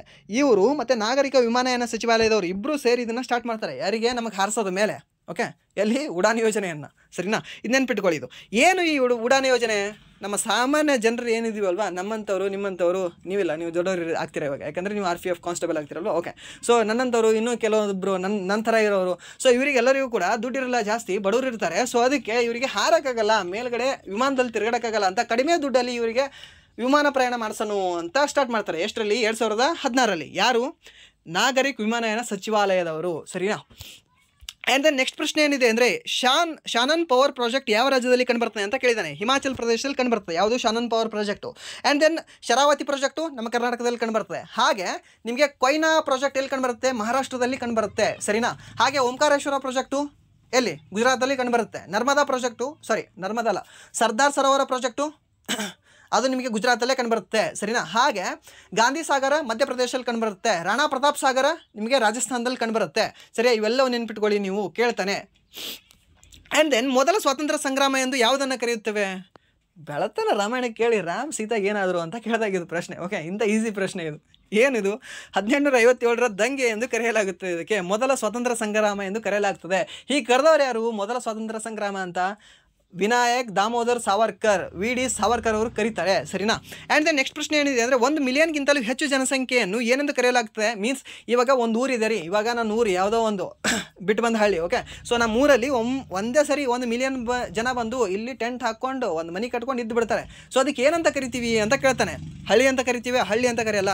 1 ಮಿಲಿಯನ್ ಅಥವಾ ಅದಕ್ಕಿಂತ ಹೆಚ್ಚಿನ ಜನಸಂಖ್ಯೆಯನ್ನು ಹೊಂದಿರುವ ನಗರವನ್ನು ಮೆಗಾ ಸಿಟಿ ಅಥವಾ ಮೆಗಾಲೋಪೋಲಿಸ್ ಅಂತ ಕರೆಯಲಾಗುತ್ತದೆ. ಓಕೆ, ಒಂದು ಮೆಗಾ ಸಿಟಿ ಅಂತ ಕರೀತದೆ, ಇಲ್ಲಂತಂದರೆ ಮೆಗಾಲೋಪೋಲಿಸ್ ಅಂತ ಕರೀತಾರೆ, ಸರಿನಾ? ಇದು ನೆನಪಿರಲಿ. ಹಾಗೆ 10 ಲಕ್ಷಕ್ಕಿಂತ ಹೆಚ್ಚು ಜನಸಂಖ್ಯೆ ಹೊಂದಿರುವ ನಗರವನ್ನು ಏನಂತ ಕರೀತಾರೆ? ಮಿಲಿಯನ್ ನಗರ ಅಂತ ಕರೆಯಲಾಗ್ತದೆ. ಓಕೆ, ಇಷ್ಟೇ. ಆ್ಯಂಡ್ ನೆಕ್ಸ್ಟ್ ಪ್ರಶ್ನೆ ಏನಿದೆ ಅಂದರೆ ಬಾಲಗಂಗಾಧರ ತಿಲಕರು ಯಾವ ರೀತಿಯ ವ್ಯಕ್ತಿ? ಅವರೊಬ್ಬರು ತೀವ್ರವಾದಿ ವ್ಯಕ್ತಿ, ಮಂದಗಾಮಿಗಳಾಗಿರಲಿಲ್ಲ, ಅವರು ತೀವ್ರಗಾಮಿಯಾಗಿದ್ದರು. ಹಾಗೆ ಅವರು ಉದಾರವಾಗಿದ್ದರು, ಸಮರ್ಪಣ ಮನೋಭಾವ ಹೊಂದಿತ್ತು, ಆದರ್ಶಪ್ರಾಯ ವ್ಯಕ್ತಿಯಾಗಿದ್ದರು. ಅವರನ್ನು ತಮ್ಮ ದೇಶಭಕ್ತಿ ಮತ್ತು ಸ್ವಾತಂತ್ರ್ಯದಲ್ಲಿ ಆಳವಾದ ನಂಬಿಕೆಯನ್ನು ಹೊಂದಿದ್ದರು. ಅವರು ವಾಸ್ತವಿಕ ರಾಜಕಾರಣಿಯಾಗಿದ್ದರು ಮತ್ತು ಸಮಾಜದಲ್ಲಿ ಪ್ರಚಲಿತದಲ್ಲಿರುವ ಅನಿಷ್ಟಗಳ ವಿರುದ್ಧ ಅನೇಕ ಕ್ರಮಗಳನ್ನು ತೆಗೆದುಕೊಂಡರು. ಯಾರು? ಬಾಲಗಂಗಾಧರ ತಿಲಕ್ ಅವರು. ಇವರು 2 ಪೇಪರ್ಗಳನ್ನು ಹೊರಡಿಸ್ತಿದ್ರು, ಒಂದು ಕೇಸರಿ ಅಂತ, ಇನ್ನೊಂದು ಮರಾಠಿ ಅಂತ. ಕೇಸರಿ ಯಾವ ಭಾಷೆಯಲ್ಲಿ ಹೊರಡಿಸ್ತಿದ್ರು? ಕೇಸರಿಯನ್ನು ಮರಾಠಿ ಭಾಷೆಯಲ್ಲಿ ಹೊರಡಿಸ್ತಿದ್ರು. ಈ ಮರಾಠಿ ಅನ್ನೋದು ಇಂಗ್ಲೀಷ್ ಭಾಷೆಯಲ್ಲಿ ಹೊರಡಿಸ್ತಿದ್ರು. ಮರಾಠಿ ಅನ್ನೋದು ಮರಾಠಿ ಅಂತಲೇ ಹಾಕಿದ್ರೆ ತಪ್ಪಾಗುತ್ತೆ, 1 ಮಾರ್ಕ್ಸ್ ಶಿವ ಅನ್ನುತ್ತೆ, ಸರಿನಾ? ಸೊ ಮರಾಠಿ ಅನ್ನೋದು ಇಂಗ್ಲೀಷ್ ಭಾಷೆಯಲ್ಲಿ, ಕೇಸರಿ ಅನ್ನೋದು ನಿಮಗೆ ಮರಾಠಿ ಭಾಷೆಯಲ್ಲಿ. ಈ ಕೇಸರಿ ಪತ್ರಿಕೆ ಅತಿ ಹೆಚ್ಚು ಎಲ್ಲಿ ಸೇಲ್ ಆಗ್ತಿತ್ತು ಗೊತ್ತಾ? ನಾವೇನಿವಾಗ ಹೇಳ್ತೀವಲ್ವಾ, ನಾವು ಕನ್ನಡಿಗರು, ಅವರು ಮರಾಠರು, ಅವ್ರು ಬೇರೆನೇ, ನಾವು ಬೇರೆನೇ ಅಂತ. ಓಕೆ, ಅತಿ ಹೆಚ್ಚು ಸೇಲ್ ಆಗ್ತಿರೋದು ನಮ್ಮ ಉತ್ತರ ಕರ್ನಾಟಕದಲ್ಲಿ ಇದು. ಓಕೆ, ನಮ್ಮ ಉತ್ತರ ಕರ್ನಾಟಕದ ಏನು ಭಾಗ ಇದೆ ಅಲ್ವಾ, ನಮ್ಮ ಉತ್ತರ ಕರ್ನಾಟಕದಲ್ಲಿ ಅತಿ ಹೆಚ್ಚು ಸೇಲ್ ಆಗ್ತಿರೋ ಪತ್ರಿಕೆನೇ ಈ ಕೇಸರಿ ಪತ್ರಿಕೆ. ಆ ಟೈಮಲ್ಲಿ ಬಾಲಗಂಗಾಧರ ತಿಲಕ್ ಅವರು ಏನು ಇದನ್ನು ಮಾಡ್ತಿದ್ರಲ್ವ, ಪ್ರಿಂಟಿಂಗ್ ಪ್ರೆಸ್ನಲ್ಲಿ ಪ್ರಿಂಟ್ ಮಾಡಿ ಏನು ಕಳಿಸ್ತಿದ್ರಲ್ವ, ಜಾಸ್ತಿ ಸೇಲ್ ಆಗ್ತಿರೋದೇ ನಮ್ಮ ಉತ್ತರ ಕರ್ನಾಟಕದಲ್ಲಿ. ಮೀನ್ಸ್ ನಮ್ಮ ಬೆಳಗಾವಿ ಭಾಗ, ಹಾಗೆ ಉತ್ತರ ಕನ್ನಡ ಭಾಗ, ಹಾಗೆ ಧಾರವಾಡ, ಹಾವೇರಿ ಮತ್ತು ಬಿಜಾಪುರ, ಬಾಗಲಕೋಟೆ. ಓಕೆ, ಇವೆಲ್ಲ ಜಿಲ್ಲೆಗಳಲ್ಲಿ ನಿಮಗೆ ಜಾಸ್ತಿ ಅಂದರೆ ಜಾಸ್ತಿ ಸೇಲ್ ಆಗಿರೋ ಒಂದು ಪತ್ರಿಕೆ ಯಾವುದು ಅಂದರೆ ನಿಮಗೆ ಕೇಸರಿ ಪತ್ರಿಕೆ. ಯಾಕೆಂದರೆ ಮರಾಠಿಯಲ್ಲಿ ಇತ್ತದು. ನಮಗೆ ಇಂಗ್ಲೀಷ್ ಜಾಸ್ತಿ ಗೊತ್ತಿರಲಿಲ್ಲ, ಮರಾಠಿ ಗೊತ್ತಿತ್ತು. ಹೇಗೆ? ನಾವು ಬಾಂಬೆ ಪ್ರೆಸಿಡೆನ್ಸಿಯಲ್ಲಿ ಇದ್ವಿ, ನಮ್ಮನ್ನು ಮರಾಠರು ಆಳಿದ್ರು, ಸರಿನಾ? ಸೊ ಅದಕ್ಕೆ ನಮ್ಮ ಏನು ಪೂರ್ವಜರಿದ್ರಲ್ವ, ಮ್ಯಾಕ್ಸಿಮಮ್ ಜನರಿಗೆ ಮರಾಠಿ ಬರುತ್ತೆ. ನಿಮಗೆ ಬರದೇ ಇರ್ಬೋದೇನೋ. ಓಕೆ, ಅದು ನಿಮ್ಮ ಪ್ರಾಬ್ಲಮ್ ಇರ್ಬೋದು. ಭಾಷೆಗಳು ಬರಬೇಕು, ಏನು ಕನ್ನಡವೇ ಬರಬೇಕು ಅಂತಲ್ಲ, ಕನ್ನಡವನ್ನು ರೆಸ್ಪೆಕ್ಟ್ ನೀವು ಇಟ್ಕೊಳ್ಳಿ. ಹಾಗೆ ಎಲ್ಲ ಭಾಷೆ ಕೂಡ ಕಲಿಬೇಕು, ಯಾಕಂದರೆ ಕೆಲವೊಂದು ಸರಿ ಅಲ್ಲಿ ಹೋದಾಗ ಯೂಸ್ ಆಗುತ್ತೆ, ಅವ್ರು ಬಂದಾಗ ನಮ್ಮಲ್ಲಿ ಕಲಿಯಲ್ವಾ.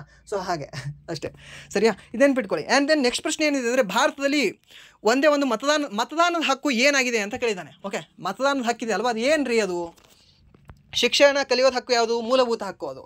ಬಟ್ ಇಲ್ಲಿ ಮತದಾನದ ಹಕ್ಕು ಅನ್ನೋದು ಏನಿದೆ ಅಲ್ವಾ, ಓಟ್ ಹಾಕ್ತಿರಲ್ವಾ, ಅದೊಂದು ಸಾಂವಿಧಾನಿಕ ಹಕ್ಕು, ಸರಿನಾ? ಈ ಓಟ್ ಹಾಕಿ ಬರ್ತಿರಲ್ವಾ ಯಾರಿಗೊಬ್ಬರಿಗೆ, ಸೊ ಅದು ಯಾವುದು ಅಂದರೆ ನಿಮಗೆ ಸಾಂವಿಧಾನಿಕ ಹಕ್ಕಾಗಿರುತ್ತೆ. ಹಾಗೆ ಆಸ್ತಿಯ ಹಕ್ಕು ಪ್ರಸ್ತುತ ಕಾನೂನಾತ್ಮಕ ಹಕ್ಕಾಗಿದೆ. ಓಕೆ, ಕೇಳ್ಬೋದು ನಿಮಗೆ ಕಾನೂನಾತ್ಮಕ ಹಕ್ಕು ಯಾವುದು ಅಂತ ಕೇಳ್ಬೋದು. ಇದೇ ಆಸ್ತಿಯ ಹಕ್ಕು. ಈ ಆಸ್ತಿ ಹಕ್ಕು ಮೊದಲು ಏನಿತ್ತು ಅಂದರೆ ನಿಮಗೆ ಮೂಲಭೂತ ಹಕ್ಕಾಗಿತ್ತು. ಬಟ್ 1978ರಲ್ಲಿ ಮೊರಾರ್ಜಿ ದೇಸಾಯಿ ಅವರಿಗೆ ಏನೋ ಇದು ಇಷ್ಟ ಆಗೋದಿಲ್ಲ, ಅದಕ್ಕೆ ಈ ಆಸ್ತಿ ಹಕ್ಕನ್ನು ತೆಗೆದು 300A ವಿಧಿಯಲ್ಲಿ ಕಾನೂನಾತ್ಮಕ ಹಕ್ಕನ್ನಾಗಿ ಇಟ್ಟುಬಿಡ್ತಾರೆ ಅವರು. ಸರಿನಾ? ಎಷ್ಟರಲ್ಲಿ? 1978ರಲ್ಲಿ. ಯಾರು? ಮೊರಾರ್ಜಿ ದೇಸಾಯಿ ಅವರ ಜನತಾ ಸರ್ಕಾರ, ಸರಿನಾ? ಆ್ಯಂಡ್ ದೆನ್ 61ನೇ ತಿದ್ದುಪಡಿ ನಿಮಗೆ ಇಂಪಾರ್ಟೆಂಟ್ ಆಗುತ್ತೆ. ಈ 61ನೇ ತಿದ್ದುಪಡಿ ಎಷ್ಟರಲ್ಲಾಗಿದೆ ಅಂದರೆ 1988ರಲ್ಲಾಗಿದೆ. ಬಟ್ ಎಲೆಕ್ಷನಲ್ಲಿ ಅದು ಜಾರಿಗೆ ಬಂದಿರೋದು 89ರಲ್ಲಿ. ಇದನ್ನು ಮಾಡಿದವರು ಯಾರು? ರಾಜೀವ್ ಗಾಂಧಿ ಅವರು, ಸರಿನಾ? ಸೊ ಅವ್ರು ಏನು ಮಾಡ್ತಾರೆ, ಈ ಲೋಕಸಭೆ ಮತ್ತು ರಾಜ್ಯಸಭೆಗಳಿಗೆ, ರಾಜ್ಯ ವಿಧಾನಸಭೆಗಳು ಏನಿದೆ ಅಲ್ವಾ, ಲೋಕಸಭೆ ಮತ್ತು ವಿಧಾನಸಭೆಗಳು, ಹೀಗೆ ಎಲೆಕ್ಷನ್ಗೆ ವೋಟ್ ಹಾಕೋದು ವಯಸ್ಸು ಎಷ್ಟಿತ್ತು ಅಂದರೆ 21 ಇತ್ತು ಮೊದಲು. ಬಟ್ ಇವಾಗ 18 ವರ್ಷಕ್ಕೆ ಮಾಡಿದ್ದಾರೆ. ಯಾವಾಗ ಮಾಡಿದ್ದಾರೆ? ಇದೇ 88ರಲ್ಲಿ ಮಾಡಿದ್ದಾರೆ, ಸರಿನಾ? ಮೊದಲು ನೀವು ಡಿಗ್ರಿ ಮುಗಿದ ಮೇಲೆ ವೋಟ್ ಹಾಕಬೇಕಾಗಿತ್ತು. ಬಟ್ ಇವಾಗ PUC ಮುಗಿದ ನಂತರ ಒಬ್ಬನಿಗೆ ವೋಟ್ ಹಾಕ್ಬಿಡ್ತೀರಿ ನೀವು, ಸರಿನಾ? ಸೊ ಅವಾಗ ಡಿಗ್ರಿ ಮುಗಿದ ನಂತರ ನಿಮಗೆ ಬುದ್ಧಿ ಬರ್ತದೆ ಅಂತ ತಿಳ್ಕೊಂಡಿದ್ರು ಅವರು, ಸರಿಯಾ? ಬಟ್ ಇವಾಗ ಏನು ತಿಳ್ಕೊಂಡಿದ್ರೆ PUC ಮುಗಿದ ನಂತರನೇ ಬುದ್ಧಿ ಬರ್ತದೆ ನಮಗೆ ಅಂತ ತಿಳ್ಕೊಂಡ್ಬಿಟ್ರೆ. ಸೊ ಅದಕ್ಕೆ 18 ವರ್ಷ ಕಡಿಮೆ ಮಾಡಿಬಿಟ್ಟಿದ್ದಾರೆ, ಸರಿನಾ? ನೆನಪಿರಲಿ ಇದು ನಿಮಗೆ. ಆ್ಯಂಡ್ ದೆನ್ ನೆಕ್ಸ್ಟ್ ಪ್ರಶ್ನೆ ಏನಿದೆ ಅಂದರೆ 2023 ಮತ್ತು 24ರ ಆರ್ಥಿಕ ಸಮೀಕ್ಷೆಯ ಪ್ರಕಾರ 2023 ಓಕೆ ಭಾರತದ ಆರ್ಥಿಕತೆಯು ಎಷ್ಟು ದೊಡ್ಡದಾಗಿದೆ ಅಂತ ಕೇಳಿದಾನೆ. ಭಾರತ ಎಷ್ಟನೇ ದೊಡ್ಡ ಆರ್ಥಿಕತೆ ಆಗಿದೆ ರೀ? 5ನೇ ದೊಡ್ಡ ಆರ್ಥಿಕತೆ ಆಗಿದೆ, ಸರಿನಾ? 5ನೇ ದೊಡ್ಡ ಆರ್ಥಿಕತೆ ಆಗಿದೆ. ಮೊದಲ 4 ಯಾವ್ದು ಹೇಳ್ಬೋದಾ? ಮೊದಲ ಬಾರಿಗೆ USA ಇದೆ, ಸೆಕೆಂಡು ನಿಮಗೆ ಚೀನಾ ಬರುತ್ತೆ, ಥರ್ಡು ನಿಮಗೆ ಬರೋದು ಯಾವುದು ಅಂದರೆ ಜಪಾನ್ ಕಂಡು ಬರುತ್ತೆ, ಜಪಾನ್. 4 ನಿಮಗೆ ಜರ್ಮನಿ ಕಂಡು ಬರುತ್ತೆ, 5ನೇದು ನಿಮಗೆ ನಮ್ಮ ಭಾರತ ಕಂಡು ಬರುತ್ತೆ, 6ನೇದು ಯುನೈಟೆಡ್ ಕಿಂಗ್ಡಮ್ ಕಂಡು ಬರುತ್ತೆ. ಓಕೆ, ಯುನೈಟೆಡ್ ಕಿಂಗ್ಡಮ್ ಕಂಡು ಬರುತ್ತೆ. ಎಷ್ಟನೇದು? 6ನೇದಾಗಿ, ಸರಿನಾ? ಇದು ನೆನ್ಪಿಟ್ಕೊಳ್ಳಿ. ಮೊದಲು 5 ಆದರೂ ನೆನ್ಪಿಟ್ಕೊಳ್ಳಿ. ನಮ್ಗಿಂತ ಮುಂದಿರೋರು ಸ್ವಲ್ಪ ನೆನ್ಪಿಟ್ಕೋಬೇಕಾಗುತ್ತೆ, ಯಾಕಂದರೆ ಯಾರಿಗೆ ಹಿಂದೆ ಹಾಕ್ಬೇಕಂತ ಬೇಕಾಗುತ್ತೆ. ಬಟ್ ಹಿಂದಾಕೋದು ಭಾಳ ದೂರದ ಮಾತಿದೆ, ಯಾಕಂದರೆ ಅವ್ರು ನಮ್ಮದು ಮಿಲಿಯನ್ ಗಟ್ಟಲೆ ಇದ್ದರೆ ಅವ್ರದ್ದು ಟ್ರಿಲಿಯನ್ ಗಟ್ಟಲೆ ಇದೆ ಆಲ್ರೆಡಿ ಇವಾಗಲೇ, ಸರಿಯಾ? ಸೊ ಭಾಳ ವರ್ಷಗಳೇ ಬೇಕನ್ನಿಸುತ್ತೆ. ಆ್ಯಂಡ್ ದೆನ್ ನೆಕ್ಸ್ಟ್ ಪ್ರಶ್ನೆ ಏನಿದೆ ಅಂದರೆ ಭಾರತ ಶಾಸ್ತ್ರೀಯ ಸಂಗೀತದಲ್ಲಿ ಎಷ್ಟು ಸ್ವರಗಳನ್ನು ಗುರುತಿಸಲಾಗಿದೆ? ಓಕೆ, ಸರಿ ಘ ಮ ಪ ಧ ನಿ ಸಾ ಅಂತ ಇದೆ ಗೊತ್ತಾ? ಸೊ ಎಷ್ಟಿದ್ದಾವೆ? 7 ಸ್ವರಗಳು, 7 ಸ್ವರಗಳು. ಓಕೆ, ಎಷ್ಟು ಸ್ವರಗಳನ್ನು ಗುರುತಿಸಲಾಗಿದೆ ಅಂದರೆ 7 ಸ್ವರಗಳು. ಯಾವುದು ಅಂತ ಕೇಳ್ಬೋದು? ಸರಿ ಘ ಮ ಪ ಧ ನಿ. ಸರ್ ಮತ್ತೆ ಸ ಬರುತ್ತೆ ಅಲ್ಲ, ಇದೇ ಸ ಹೊಳಿ ಬರ್ತದೆ ಅದು. ಓಕೆ, ಸರಿ ಘಮ ಪದನಿ, ಸರಿ ಘಮ ಪದನಿ. ಓಕೆ, ಈ ಸರಿಗಮ ಪದನಿ ಏನಿದಾವಲ್ವಾ, ಇದು 7 ಸ್ವರಗಳು. ಸೊ ನಮ್ಮ ಭಾರತೀಯ ಶಾಸ್ತ್ರೀಯ ಸಂಗೀತದಲ್ಲಿ ಎಷ್ಟು ಸ್ವರಗಳನ್ನು ಗುರುತಿಸಿದ್ವಿ ಅಂದರೆ 7 7 ಸ್ವರಗಳನ್ನು ಗುರುತಿಸಿದ್ವಿ. ಯಾವುದದು? ಸರಿಗಮ ಪದನಿ. ಓಕೆ, ಸರಿಗಮ ಪದನಿ. ಓಕೆ, ನಿಧ ಪಮ ಗರಿಸ. ಓಕೆ, ಉಲ್ಟಾ ಹೇಳ್ಬೋದು ಇದು, ನಿಧ ಪಮ ಗರಿಸ. ಹಾಗೆ ಎಷ್ಟು ಶಾಸ್ತ್ರೀಯ ಭಾಷೆಗಳಿದ್ದಾವೆ ಅಂತ ಕೇಳ್ತಾನೆ. ಟೋಟಲಿ 11 ಶಾಸ್ತ್ರೀಯ ಭಾಷೆಗಳಿದ್ದಾವೆ ಪ್ರಸ್ತುತ. ಸೊ ಎಷ್ಟು ಭಾಷೆಗಳಂದರೆ 11 ಆಯಿತು. ಬಟ್ ಯಾವ್ಯಾವ ಭಾಷೆಗಳು? ಒಂದು ಮೊದಲ ಬಾರಿಗೆ ತಮಿಳು. ಎಷ್ಟರಲ್ಲಿ ಶಾಸ್ತ್ರೀಯ ಸ್ಥಾನಮಾನ ಸಿಕ್ತಿದ್ದು? 2004ರಲ್ಲಿ. 2005ರಲ್ಲಿ ಸಂಸ್ಕೃತ, 2008ರಲ್ಲಿ ತೆಲುಗು ಮತ್ತು ಕನ್ನಡ ಎರಡಕ್ಕೂ ಸಿಕ್ತು. ಹಾಗೆ 2013ರಲ್ಲಿ ಮಲಯಾಳಮು, 2014ರಲ್ಲಿ ಓಡಿಯಾ, ಹಾಗೆ 2024ರಲ್ಲಿ ಮರಾಠಿ, ಪಾಲಿ, ಪ್ರಾಕೃತ, ಅಸ್ಸಾಮಿ ಮತ್ತು ಬೆಂಗಾಳಿ. 5 ಭಾಷೆಗಳಿಗೆ ಒಂದೇ ವರ್ಷ ಸಿಕ್ಕಿದೆ ನೋಡಿ. ಇದು 5 ವರ್ಷಕ್ಕೆ 2024ರಲ್ಲಿ ಸಿಕ್ಕಿದೆ. ಇವು 4 ಕೂಡ ತಮಿಳು 4ರಲ್ಲಿ, 2004ರಲ್ಲಿ, ಸಂಸ್ಕೃತ 2005ರಲ್ಲಿ, ಕನ್ನಡ ಮತ್ತು ತೆಲುಗುಗೆ 2008ರಲ್ಲಿ ಜಂಟಿಯಾಗಿ ಕೊಟ್ಟಿದ್ದಾರೆ. ಹಾಗೆ ಮಲಯಾಳಂಗೆ 2013ರಲ್ಲಿ, ಹಾಗೆ ಓಡಿಯಾಗೆ 2014ರಲ್ಲಿ ಕೊಟ್ಟಿದ್ದಾರೆ. ಇದು ಕೂಡ ಎಕ್ಸ್ಪ್ಲೇನ್ ಮಾಡಿದ್ದೀನಿ ಆಲ್ರೆಡಿ, ಸರಿನಾ? ಸೊ ಇದನ್ನು ಕೂಡ ನೋಡ್ಕೊಳ್ಳಿ, ಇನ್ನೊಂದು ಸರಿ ನಿಮಗೆ ಕೇಳ್ಬೋದೇನೋ ಇದು. ಆ್ಯಂಡ್ ದೆನ್ ನೆಕ್ಸ್ಟ್ ಪ್ರಶ್ನೆ ಯಾವುದಿದೆ ಅಂದರೆ ನಿಮಗೆ ಕುಂಭಮೇಳ 2025ರಲ್ಲಿ ಎಲ್ಲಿ ನಡೆದಿತ್ತು? ಪ್ರಯಾಗ್ರಾಜ್ನಲ್ಲಿ. ಪ್ರಯಾಗ್ರಾಜ್ನ ಹಳೆಯ ಹೆಸರು ಯಾವುದು? ಅಲಹಾಬಾದ್. ಹಾಗೆ ನೆಕ್ಸ್ಟ್ ಪ್ರಶ್ನೆ ಏನಿದೆ ಅಂದರೆ ನಾರ್ವೆ ಚೆಸ್ ಸೂಪರ್ ಟೂರ್ನಮೆಂಟ್ 2024ರಲ್ಲಿ ಅವರ 6ನೇ ಪ್ರಶಸ್ತಿಯನ್ನು ಗೆದ್ದವರು ಯಾರು ಅಂತ ಕೇಳಿದ್ದಾರೆ. Magnus Carlsen. ಓಕೆ, ಒಂದು ರೀತಿ ಹೇಳಬೇಕಂದ್ರೆ ಚೆಸ್ನ ದಂತಕತೆ ಕೂಡ ಇವರು, ಸರಿಯಾ? ಆ್ಯಂಡ್ ದೆನ್ ನೆಕ್ಸ್ಟ್ ಪ್ರಶ್ನೆ ಏನಿದೆ ಅಂದರೆ ನೀತಿ ಆಯೋಗವನ್ನು ಯಾವಾಗ ಪ್ರಾರಂಭಿಸಲಾಯಿತು ಅಂತ ಕೇಳಿದ್ದಾನೆ. ಯೋಜನಾ ಆಯೋಗವನ್ನು 2014 ಆಗಸ್ಟ್ 13ರಂದು ರದ್ದು ಮಾಡಿ 2015 ಜನವರಿ 1ರಂದು ನೀತಿ ಆಯೋಗವನ್ನು ಸ್ಟಾರ್ಟ್ ಮಾಡ್ತಾರೆ. ನೀತಿ ಆಯೋಗದ ಅಧ್ಯಕ್ಷರು ಯಾರು ಇರ್ತಾರೆ ಅಂದರೆ ಆಲ್ವೇಸ್ ಪ್ರಧಾನಮಂತ್ರಿಗಳೇ ಇರ್ತಾರೆ, ಸರಿನಾ? ನೆನಪಿರಲಿ ಇದು ನಿಮಗೆ. ಯಾವಾಗ ಸ್ಟಾರ್ಟ್ ಆಗಿದೆ? 2015 ಜನವರಿ 1ರಂದು. ಆ್ಯಂಡ್ ದೆನ್ ನೆಕ್ಸ್ಟ್ ಪ್ರಶ್ನೆ ಯಾವುದಿದೆ ಅಂದರೆ ನಿಮಗೆ ರೇಡಿಯಂ ವಿಕಿರಣಶೀಲವನ್ನು ಕಂಡುಹಿಡಿದವರು ಯಾರು ಅಂತ ಕೇಳಿದ್ದಾರೆ. ಯಾರೀ? ಒಂದು ಮೇರಿ ಕ್ಯೂರಿ, ಇನ್ನೊಂದು ಪಿಯರಿ ಕ್ಯೂರಿ. ಈ ಮೇರಿ ಕ್ಯೂರಿ ಅವರ ಹಸ್ಬೆಂಡೇ ಈ ಪಿಯರಿ ಕ್ಯೂರಿ. ಇವರಿಗೆ ಒಂದು ರೀತಿ ಹೇಗೆ ಹೇಳ್ಬೋದು ಅಂದರೆ ನೊಬೆಲ್ ಫ್ಯಾಮಿಲಿ ಅಂತ ಹೇಳ್ಬೋದು. ಇವರಿಗೆ ನೊಬೆಲ್ ಸಿಕ್ಕಿದೆ 2 ಸರಿ. ಒಂದು 1903ರಲ್ಲಿ ಫಿಸಿಕ್ಸ್ಗೆ ಸಿಕ್ಕಿದೆ, 1911ರಲ್ಲಿ ಕೆಮಿಸ್ಟ್ರಿ ಸಿಕ್ಕಿದೆ. ಯಾರಿಗೆ? ಈ ಮೇರಿ ಕ್ಯೂರಿ ಅವರಿಗೆ, ಸರಿನಾ? ಈ ಪಿಯರಿ ಕ್ಯೂರಿ ಅವರಿಗೂ ಇವರಿಗೂ ಕೂಡ ಸಿಕ್ಕಿದೆ ಫಿಸಿಕ್ಸಲ್ಲಿ. ಹಾಗೆ ಇವ್ರಿಗೆ ಮಗಳಿಗೆ ಕೂಡ ಸಿಕ್ಕಿದೆ, ಹಳ್ಯ ಕೂಡ ಸಿಕ್ಕಿದೆ. ಸೊ ಅದಕ್ಕೆ ನೊಬೆಲ್ ಫ್ಯಾಮಿಲಿ ಅಂತ ಹೇಳ್ಬೋದು ಇವರಿಗೆ. ಯಾರಿಗೆ? ಈ ಕ್ಯೂರಿ ಫ್ಯಾಮಿಲಿಗೆ, ಸರಿನಾ? ಸೊ ಅದು ನೆನಪಿರಲಿ ನಿಮಗೆ. ಇವರು ಏನನ್ನು ಕಂಡುಹಿಡಿದ್ರು? ರೇಡಿಯೋ ವಿಕಿರಣಶೀಲವನ್ನು ಕಂಡುಹಿಡಿದ್ರು. ಯಾವಾಗ ಕಂಡುಹಿಡಿದ್ರು ಅಂದರೆ 1898ರಲ್ಲಿ. ಆ್ಯಂಡ್ ದೆನ್ ನೆಕ್ಸ್ಟ್ ಪ್ರಶ್ನೆ ಏನಿದೆ ಅಂದರೆ ಕಾಂತಕ್ಷೇತ್ರದ ಬಲ ಮತ್ತು ದಿಕ್ಕು ಎಷ್ಟು ಡಿಗ್ರಿಗಳ ಕೋನವನ್ನು ಮಾಡುತ್ತದೆ ಅಂತ ಕೇಳಿದ್ದಾರೆ. ಆಯಸ್ಕಾಂತೀಯ ಕ್ಷೇತ್ರ ಮತ್ತು ಬಲದ ನಡುವಿನ ಕೋನವು 10 ಡಿಗ್ರಿನಲ್ಲಿ ಇರುತ್ತದೆ. ಅದೇ ಸಮಯದಲ್ಲಿ ಕೋನವು 0 ಡಿಗ್ರಿ ಮತ್ತು 180 ಡಿಗ್ರಿಗಳಾಗಿದ್ದಾಗ ಬಲವು ಶೂನ್ಯವಾಗಿರುತ್ತದೆ ಅಂತ ಹೇಳಿದ್ದಾನೆ. ಓಕೆ, ಸೊ ಇದು ನೋಡ್ಕೊಳ್ಳಿ. ಹಾಗೆ ಅಯಸ್ಕಾಂತದ ಹೊರಗಿನ ಕಾಂತೀಯ ಅಯಸ್ಕಾಂತ ಏನಿದೆ ಅಲ್ವಾ, ಇದರದ್ದು ಹೊರಗಿನ ಕಾಂತೀಯ ಬಲದ ರೇಖೆಗಳು ಉತ್ತರ ಧ್ರುವದಿಂದ ದಕ್ಷಿಣ ಧ್ರುವಕ್ಕೆ ಹೋಗುತ್ತವೆ, ಉತ್ತರ ಧ್ರುವದಿಂದ ದಕ್ಷಿಣ ಧ್ರುವಕ್ಕೆ ಹೋಗುತ್ತವೆ. ಬಟ್ ಒಳಗಿನ ಕಾಂತೀಯ ಬಲದ ರೇಖೆಗಳೇನಿದಾವಲ್ವಾ, ಅವು ದಕ್ಷಿಣದಿಂದ ಉತ್ತರ ಧ್ರುವಕ್ಕೆ ಹೋಗ್ತವೆ. ಎರಡೂ ಕೂಡ ವಯಸ್ಸು ವರ್ಷ ಇದೆ, ನೆನ್ಪಿಟ್ಕೊಳ್ಳಿ. ಆ್ಯಂಡ್ ದೆನ್ ನೆಕ್ಸ್ಟ್ ಪ್ರಶ್ನೆ ಏನಿದೆ ಅಂದರೆ ನಿಮಗೆ ಚಾರ್ಲಿ 777 ಲಕ್ಕಿ ಅಂತ ಯಾಕೆ ಹೇಳ್ತಾ ಇದ್ದೀನಿ, ಪ್ರತಿಯೊಂದು ಕ್ವಶನು ನಮ್ಮ ಕರ್ನಾಟಕಕ್ಕೆ ರಿಲೇಟೆಡು, ನಮಗೆ ಗೊತ್ತಿರೋದು, ನಾವು ಡಿಸ್ಕಸ್ ಮಾಡಿರೋದು ಅದೇ ಬಂದಿದ್ದಾವೆ. ಚಾರ್ಲಿ 777 ಯಾವ ಭಾಷೆಯಲ್ಲಿದೆ ಸರ್? ಹಿಂದಿಯಲ್ಲಿದೆ. ಹಿಡಿದು ಹೊಡಿತೀರಾ ಅನಿಸುತ್ತೆ ಹಿಂದಿಯಲ್ಲಿ ಏನಾದರೂ ಹೇಳಿದ್ರೆ. ನಾನಲ್ಲ, ಯಾರು ಹೇಳಿದ್ರು ಹೊಡಿತಾರೆ. ಯಾಕೆ? ಚಾರ್ಲಿ ನಮ್ಮ ಕನ್ನಡದ ಹೆಮ್ಮೆಯ ಫಿಲ್ಮ್ ರೀ. ಓಕೆ, ರಕ್ಷಿತ್ ಶೆಟ್ಟಿ ನಟಿಸಿರೋ ಫಿಲ್ಮ್ ಅದು. ಸೊ ಹೀರೋ ಯಾರು ಅಂತ ಕೇಳಿದ್ರೆ ರಕ್ಷಿತ್ ಶೆಟ್ಟಿ. ಅದನ್ನು ನಿರ್ದೇಶನ ಮಾಡಿದವರು ಯಾರು, ಡೈರೆಕ್ಟರ್ ಯಾರು ಅಂತ ಕೇಳಿದ್ರೆ ಕಿರಣ್ ರಾಜ್ ಅವರು. ಎಷ್ಟರಲ್ಲಿ ಬಿಡುಗಡೆ ಆಯಿತು? 2022ರಲ್ಲಿ ಬಿಡುಗಡೆಯಾಗಿದೆ. ಸರಿನಾ? ಯಾಕಂದರೆ ಸ್ವಲ್ಪ ನ್ಯಾಷನಲ್ ಆಗಿ ಸೆನ್ಸೇಷನಲ್ ನ್ಯೂಸ್ ಆಗಿತ್ತಲ್ಲ ಇದು ಕೂಡ, ಚಾರ್ಲಿ 777. ಸೊ ಅದಕ್ಕೆ ಕೇಳಿದ್ದಾನೆ. ಆ್ಯಂಡ್ ದೆನ್ ನೆಕ್ಸ್ಟ್ ಪ್ರಶ್ನೆ ಏನಿದೆ ಅಂದರೆ ಯಕೃತ್ರ ಬಗ್ಗೆ ಕೇಳಿದ್ದಾನೆ, ಮೀನ್ಸ್ ಲಿವರ್ ಬಗ್ಗೆ ಕೇಳಿದ್ದಾನೆ. ಸರಿನಾ? ಈ ಲಿವರ್ ಏನಂದರೆ, ಯಕೃತ್ತು ಮಾನವನ ದೇಹದಲ್ಲಿರುವ ಅತಿ ದೊಡ್ಡ ಗ್ರಂಥಿಯಾಗಿದೆ. ಅತಿ ಚಿಕ್ಕ ಗ್ರಂಥಿ ಪಿಟ್ಯೂಟರಿ, ಅತಿ ದೊಡ್ಡ ಗ್ರಂಥಿ ಯಕೃತ್ತು. ಹಾಗೆ ಇದು ಪಿತ್ತರಸವನ್ನು ಉತ್ಪಾದಿಸುತ್ತದೆ, ಮೀನ್ಸ್ ಬೈಲ್ ರಸವನ್ನು, ಬೈಲ್ ಜ್ಯೂಸನ್ನು ಉತ್ಪಾದನೆ ಮಾಡುತ್ತದೆ. ಅದನ್ನು ಬೈಲ್ ಜ್ಯೂಸ್ ಸ್ಟೋರ್ ಮಾಡೋದು ಯಾವುದು ಅಂದರೆ ನಿಮಗೆ ಗಾಲ್ಫ್ ಬ್ಲ್ಯಾಡರ್ ಅಂತ ಬರುತ್ತೆ. ಆ ಗಾಲ್ಫ್ ಬ್ಲ್ಯಾಡರ್ ಏನು ಮಾಡುತ್ತೆ ಅಂದರೆ ನಿಮಗೆ ಈ ಪಿತ್ತರಸವನ್ನು ಸ್ಟೋರ್ ಮಾಡುತ್ತೆ. ಕೆಲವರಿಗೆ ಗಾಲ್ಫ್ ಬ್ಲ್ಯಾಡರ್ ರಿಮೂವ್ ಮಾಡಿರ್ತಾರೆ. ಅದಕ್ಕೆ ಅವ್ರಿಗೆ ಏನು ಹೇಳ್ತಾರೆ ಅಂದರೆ ಜಾಸ್ತಿ ಸಕ್ಕರೆ ಇರೋಂಥ ತಿನ್ನಬೇಡ್ರಿ, ಜಾಸ್ತಿ ಕಾರ್ಬೋಹೈಡ್ರೇಟ್ ಇರೋದು ತಿನ್ನಬೇಡ್ರಿ, ನಿಮಗೆ ಕರಗಿಸೋದು ಅದು ಸ್ಟೋರ್ ಮಾಡ್ಕೊಳ್ಳೋ ಶಕ್ತಿ ಇಲ್ಲ ಅಂತ ಹೇಳ್ತಾರೆ. ಅದಕ್ಕೆ ಅವ್ರು ತಿನ್ನಬಾರ್ದು. ಗಾಲ್ಫ್ ಬ್ಲ್ಯಾಡರ್ ಯಾರು ರಿಮೂವ್ ಮಾಡಿರ್ತಾರಲ್ವ ಅವರು ಜಾಸ್ತಿ ಕಾರ್ಬೋಹೈಡ್ರೇಟ್ಗಳನ್ನ ತಿನ್ನಬಾರ್ದು. ಹಾಗೆ ಈ ಲಿವರ್ ಇದೆಯಲ್ವಾ, ಈ ಲಿವರ್ ಅಥವಾ ಯಕೃತ್ತು, ಈ ಯಕೃತನ ಲಿವರನ್ನು ನಾವು ದೇಹದ ರಾಸಾಯನಿಕ ಕಾರ್ಖಾನೆ ಅಂತ ಕರಿತೀವಿ. ಹಾಗೆ ನೀವು ಜಾಸ್ತಿ ಜ್ಯೂಸ್ಗೆ ಹೊಡೆದ್ರೆ ನೈಟ್ ಗೋವಾ ಜ್ಯೂಸ್, ಆ ಗೋವಾ ಜ್ಯೂಸ್ ಜಾಸ್ತಿ ಹೊಡೆದ್ರೆ ಯಾವ ಒಂದು ರೋಗ ಬರ್ತದೆ ಈ ಲಿವರ್ಗೆ ಅಂತ ಕೇಳ್ತಾನೆ. ಸಿರೋಸಿಸ್ ಎಂಬ ಒಂದು ರೋಗ ಬರ್ತದೆ. ಓಕೆ, ಸಿರೋಸಿಸ್ ಎಂಬ ಕಾಯಿಲೆ ಎದಕ್ಕೆ ಬರ್ತದೆ ಅಂದರೆ ನಿಮಗೆ ಜ್ಯೂಸ್ ಜಾಸ್ತಿ ಹೊಡೆದ್ರೆ ಬರ್ತದೆ. ಓಕೆ, ನೆನಪಿರಲಿದೆ ನಿಮಗೆ. ಆ್ಯಂಡ್ ದೆನ್ ನೆಕ್ಸ್ಟ್ ಪ್ರಶ್ನೆ ಏನಿದೆ ಅಂದರೆ ಪಕ್ಷಾಂತರ ವಿರೋಧಿ ಕಾನೂನು ಎಲ್ಲಿ ಅನ್ವಯಿಸುವುದಿಲ್ಲ ಅಂತ ಕೇಳಿದ್ದಾನೆ. ಸೊ ಇವಾಗ 10ನೇ ಅನುಸೂಚಿಯಲ್ಲಿ ಪಕ್ಷಾಂತರ ವಿರೋಧದ ಬಗ್ಗೆ ಹೇಳಿದೆ, ಮೀನ್ಸ್ ಪಕ್ಷಾಂತರ ನಿಷೇಧ ಕಾಯ್ದೆಯ ಬಗ್ಗೆ ಹೇಳಿದೆ. ಸೊ ಆ ಪಕ್ಷಾಂತರ ವಿರೋಧಿ ಯಾವಾಗ ಅನ್ವಯಿಸುವುದಿಲ್ಲ? ಇವಾಗ 2 ಪಕ್ಷಗಳೇನಾದರೂ ಮೈತ್ರಿ ಮಾಡಿಕೊಂಡ್ರೆ ಸೊ ಅವಾಗ ಅನ್ವಯಿಸುವುದಿಲ್ಲ. ಅಥವಾ ಅವನು ಏನಾದರೂ ಆ ಸ್ಥಾನಕ್ಕೆ ರಾಜೀನಾಮೆ ಕೊಟ್ಟು ರಾಜೀನಾಮೆ ಆದ ನಂತರ ಮತ್ತೊಂದು ಪಕ್ಷಕ್ಕೆ ಸೇರಿಕೊಂಡ್ರೆ ಅವಾಗ ಅನ್ವಯಿಸುವುದಿಲ್ಲ. ಸರಿನಾ? ಇವೆಲ್ಲವೂ ಕೂಡ ಆಗ್ತದೆ. ನೋಡ್ಕೊಳ್ಳಿ. ವಿಲೀನದ ಸಂದರ್ಭದಲ್ಲಿ, ಮೀನ್ಸ್ ಮೈತ್ರಿ ಆದ ಸಂದರ್ಭದಲ್ಲಿ ಪಕ್ಷಾಂತರದ ಆಧಾರದ ಮೇಲೆ, ಓಕೆ, ಅವಾಗ ಅನ್ವಯಿಸುವುದಿಲ್ಲ. ಮತ್ತು ಈ ಲೇಖನವು ರಾಜಕೀಯ ಪಕ್ಷಗಳ ವಿಲೀನದ ಸಂದರ್ಭದಲ್ಲಿ ಅನರ್ಹತೆಯನ್ನು ಹೊರತುಪಡಿಸುತ್ತದೆ. ಪರಂತು ಹೇಳಲಾದ ವಿಲೀನವು ಯಾವುದೇ ಇತರ ರಾಜಕೀಯ ಪಕ್ಷದೊಂದಿಗೆ ವಿಲೀನಕ್ಕೆ ಒಪ್ಪಿಗೆ ನೀಡಿದ ಶಾಸಕಾಂಗ ಪಕ್ಷದ 3ನೇ 2 ಸದಸ್ಯರೊಂದಿಗೆ ಇರತಕ್ಕದ್ದು ಅಂತ ಹೇಳಿದ್ದಾನೆ. ಓಕೆ, ಸೊ ಇದೆಲ್ಲ ಸ್ವಲ್ಪ ಇದೆ, ಸ್ವಲ್ಪ ನೋಡ್ಕೊಳ್ಳಿ ಅಷ್ಟೇ. ಸಿಂಪಲ್ ಆಗಿ ಏನು ಅಂತಂದರೆ ಮೈತ್ರಿ ಆದಾಗ ಏನದು ಪಕ್ಷಾಂತರ ನಿಷೇಧ ಆಗೋದಿಲ್ಲ. ಬಟ್ ಇವಾಗ ನಾನು ಒಬ್ಬ MLA ಆಗಿದ್ದೀನಿ, BJPನಲ್ಲಿ MLA ಆಗಿದ್ದೀನಿ, ಬಟ್ ಕಾಂಗ್ರೆಸ್ ಪಕ್ಷದವರು ನನಗೆ ಒಂದು 10 ಕೋಟಿ ಕೊಡ್ತೀನಿ ಅಂದಿದ್ದಾರೆ. ಹಾಗೆ ಇದೇ MLA ತೊಗೊಂಡು ಅವ್ರಿಗೆ ಹತ್ರ ಹೋದರೆ ಪಕ್ಷಾಂತರ ನಿಷೇಧ ಕಾಯ್ದೆ ಇದ್ದರೆ ನನ್ನ ಮೇಲೂ ಅಪ್ಲೈ ಆಗುತ್ತೆ. ಸೊ ನನ್ನ ನಿಷೇಧ ಮಾಡಿಬಿಡ್ತಾರೆ. ಬಟ್ ಅದಕ್ಕೆ ಅವ್ರು ಶಾಣೆ ಬುದ್ಧಿವಂತರಿದ್ದಾರೆ. ಏನು ಮಾಡ್ತಾರೆ ಅಂದರೆ ಮೊದಲು ರಾಜೀನಾಮೆ ಕೊಡ್ತಾರೆ, ರಾಜೀನಾಮೆ ಕೊಟ್ಟು ಅವ್ರ ಪಕ್ಷಕ್ಕೆ ಸೇರ್ತಾರೆ. ಸರಿನಾ? ಸೊ ಅವಾಗ ಅನ್ವಯ ಆಗೋದಿಲ್ಲ. ನೆನ್ಪಿಟ್ಕೊಳ್ಳಿ. ಇವೆಲ್ಲ ಲೂಪ್ ಹೋಲ್ಗಳು, ಇವೆಲ್ಲ ನಮ್ಮ ಸಂವಿಧಾನದ ಲೂಪ್ ಹೋಲ್ಗಳು, ನಮ್ಮ ಕಾನೂನಿನ ಲೂಪ್ ಹೋಲ್ಗಳು, ಇವೆಲ್ಲ ಇವುಗಳನ್ನು ಯೂಸ್ ಮಾಡ್ಕೋತಿದ್ದಾರೆ. ಸೊ ಅತಿ ಬುದ್ಧಿವಂತರು ನಮ್ಮ ಭಾರತೀಯರು. ಆ್ಯಂಡ್ ದೆನ್ ನೆಕ್ಸ್ಟ್ ಪ್ರಶ್ನೆ ಏನಿದೆ ಅಂದರೆ ನಿಮಗೆ ಇನ್ಕಮ್ ಟ್ಯಾಕ್ಸ್ದು ರೇಟ್ಗಳ ಬಗ್ಗೆ ಕೇಳಿದ್ದಾನೆ. ಓಕೆ, ನೀವು ಇನ್ಕಮ್ ಟ್ಯಾಕ್ಸ್ದು ಸರ್ ನೀವು ಇವಾಗ ಇದು ರಾಂಗ್ ಇದೆ ಸರ್, ಇದು ರಾಂಗ್ ಇದೆ. 0 to 4 ಲಕ್ಷ ಅಲ್ಲ, 0 to 5 ಲಕ್ಷ ಆಗಿದೆ ಸರ್ ಇವಾಗ. ಸೊ 0 ನಿಲ್ಲಿದೆ. ಇವಾಗ 12 ಲಕ್ಷದವರೆಗೂ ನಿಲ್ಲಿದೆ ಸರ್ ಅಂತ ಹೇಳ್ಬೋದು ನೀವು. ಓಕೆ, ಸೊ ಇದನ್ನು ಹೇಳ್ತಾ ಇರೋದು 2024-25 ಬಜೆಟ್ ಏನೈತಲ್ವಾ, 24-25 ಬಜೆಟ್, ಅದರ ಪ್ರಕಾರ ಇಲ್ಲಿ ನಾನು ಹಾಕಿದ್ದೀನಿ ಇದನ್ನು. ಓಕೆ, ಯಾಕಂದರೆ ನಿಮ್ಮ ಪ್ರಶ್ನೆ ಅದರ ಮೇಲೆ ಕೇಳ್ತಾನೆ. ಮೊನ್ನೆ ಫೆಬ್ರವರಿ 1ರಂದು ಏನು ಬಜೆಟ್ ಇದಲ್ವ ಅದರ ಮೇಲೆ ಕೇಳೋದಿಲ್ಲ. ಸೊ ಅದಕ್ಕೆ ಇದನ್ನು ಹಾಕಿದ್ದೀನಿ, ನೋಡ್ಕೊಳ್ಳಿ. ಏನಂದರೆ ನ್ಯೂ ಟ್ಯಾಕ್ಸ್ ರೆಜಿಮ್ ಏನಿದೆ ಅಂದರೆ ನಿಮಗೆ 0 ಇಂದ 4 ಲಕ್ಷದವರೆಗೆ ನಿಮಗೆ 0 ರೂಪಾಯಿ ಇದೆ. ಟ್ಯಾಕ್ಸೇ ಕಟ್ಟಂಗಿಲ್ಲ. ನಿಮ್ದು ಏನಾದರೂ 4 ಲಕ್ಷದವರೆಗೂ ನಿಮ್ಮ ಪಗಾರ ಇತ್ತಂದರೆ, ಬಟ್ ನಿಮ್ಮ RPF ಆದರೆ ನೀವು ಕಟ್ಟಬೇಕಾಗತ್ತೆ. ಸರಿನಾ? ಯಾಕಂದರೆ ನಿಮ್ಮ 4 ಲಕ್ಷಕ್ಕಿಂತ ಸ್ವಲ್ಪ ಹೋಗುತ್ತೆ ಹೆಚ್ಚಿಗೆ. ಅದಾದ ನಂತರ 4 ಲಕ್ಷದಿಂದ 8 ಲಕ್ಷದವರೆಗೆ 5% ಇದೆ ಯಾವುದು ಟ್ಯಾಕ್ಸ್. ಹಾಗೆ 8ರಿಂದ 12 10% ಇದೆ. 12ರಿಂದ 16 15 ಇದೆ. 16ರಿಂದ 20 20% ಇದೆ. 20ರಿಂದ 24 25% ಇದೆ. ಸೊ ಏನಿಲ್ಲ, 4 ಮಗ್ಗಿ ಹಾಕೋತ ಹೊಂಟ್ಬಿಡೋದು. 4 1 4, 4 2 8, 4 3 12. ಇಲ್ಲಿ ಏನಿಲ್ಲ, 5 ಮಗ್ಗಿ ಹಾಕೋತ ಹೋಗೋದು. 5 1 5, ಸಾರಿ ಇಲ್ಲಿ ಮೊದಲು 0 ಹಾಕೋದು, ಅದಾದ ನಂತರ 5 1 5, 5 2 10, 5 3 15 ಹಿಂಗೆ ಹಾಕೊಂಡು ಹೊಂಟ್ಬಿಡೋದು. ಗೊತ್ತಾಗ್ಬಿಡ್ತದೆ ಎಲ್ಲ. ಸರಿನಾ? ಸಿಂಪಲಾಗಿ ನೀವೆಲ್ಲ ಚಾರ್ಟ್ ಹಾಕೊಂಡು ಫೈನಲಾಗಿ ಆನ್ಸರ್ ಇಟ್ಬಿಡಿ.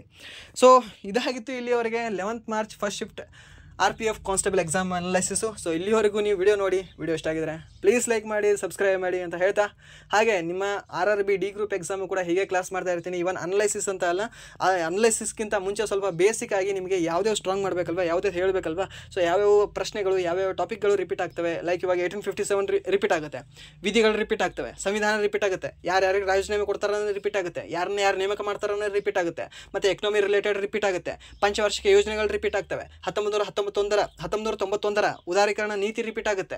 ಸರಿನಾ? ಸೊ ಲೈಕ್ ದಟ್ ಹೀಗೆ ವೈಸ್ರಾಯ್ಗಳು ರಿಪೀಟ್ ಆಗ್ತಾರೆ, ಮತ್ತು ಇಂಡಿಯನ್ ನ್ಯಾಷನಲ್ ಕಾಂಗ್ರೆಸ್ ರಿಪೀಟ್ ಆಗುತ್ತೆ. ಸೊ ಈ ಎಲ್ಲದರ ಮೇಲೂ ನಿಮಗೆ ಕ್ಲಾಸ್ ಮಾಡ್ತೀನಿ. ಪ್ಲೀಸ್ ಇದ್ರೆ ಆಲ್ವೇಸ್ ಇದ್ರೆ ಹೇಗೆ ಅಂದರೆ ನೋಡ್ತಾ ಬನ್ನಿ, ನಿಮಗೆ ಆಲ್ವೇಸ್ ಯೂಸ್ ಆಗುತ್ತೆ. ನನ್ನ ಕ್ಲಾಸಲ್ಲಿ ನಿಮಗೆ ಯೂಸ್ ಆಗದಿರೋ ಒಂದೇ ಒಂದು ನಿಮಿಷ ಅಂದರೆ ಹಾಯ್ ನಮಸ್ತೆ ಎಲ್ಲರಿಗೂ, ಕನ್ನಡ ಸ್ಟಡಿ ಹಬ್ ಯೂಟ್ಯೂಬ್ ಚಾನಲ್ಗೆ ಸ್ವಾಗತ. ಸೊ ಇವತ್ತಿನ ಸೆಷನಲ್ಲಿ ನಾವೇನೋಣ ಅಂತ ಈಗ ಹೇಳ್ತೀನಿ ಗೊತ್ತಾ. So like that, so on ಅದನ್ನು ಮಾತ್ರ ನಿಮಗೆ ಒಂದು ನಿಮಿಷ ಯೂಸ್ಲೆಸ್ ಇರ್ಬೋದೇನೋ. ಬಟ್ ಉಳಿದಿರೋ ಪ್ರತಿಯೊಂದು ನಿಮಿಷಕ್ಕೂ ನಾನು ನಿಮಗೆ ಜಸ್ಟಿಫೈ ಕೊಡೋಕ್ಕೆ ನೋಡಿರ್ತೀನಿ. ಓಕೆ, ಯಾಕಂದರೆ ಯೂಸ್ ಆಗಬೇಕು ನಿಮ್ಮ ಪ್ರತಿಯೊಂದು ನಿಮಿಷ ಅಂತಲೂ. ಅಷ್ಟೇ ನನ್ನ ಫೈನಲ್ ಗುರಿ, ಹಾಗೆ ಪ್ರಾಥಮಿಕ ಗುರಿ. ಇಷ್ಟು ಹೇಳ್ತಾ ವೀಡಿಯೋನ ಎಂಡ್ ಮಾಡ್ತಾಯಿದ್ದೀನಿ.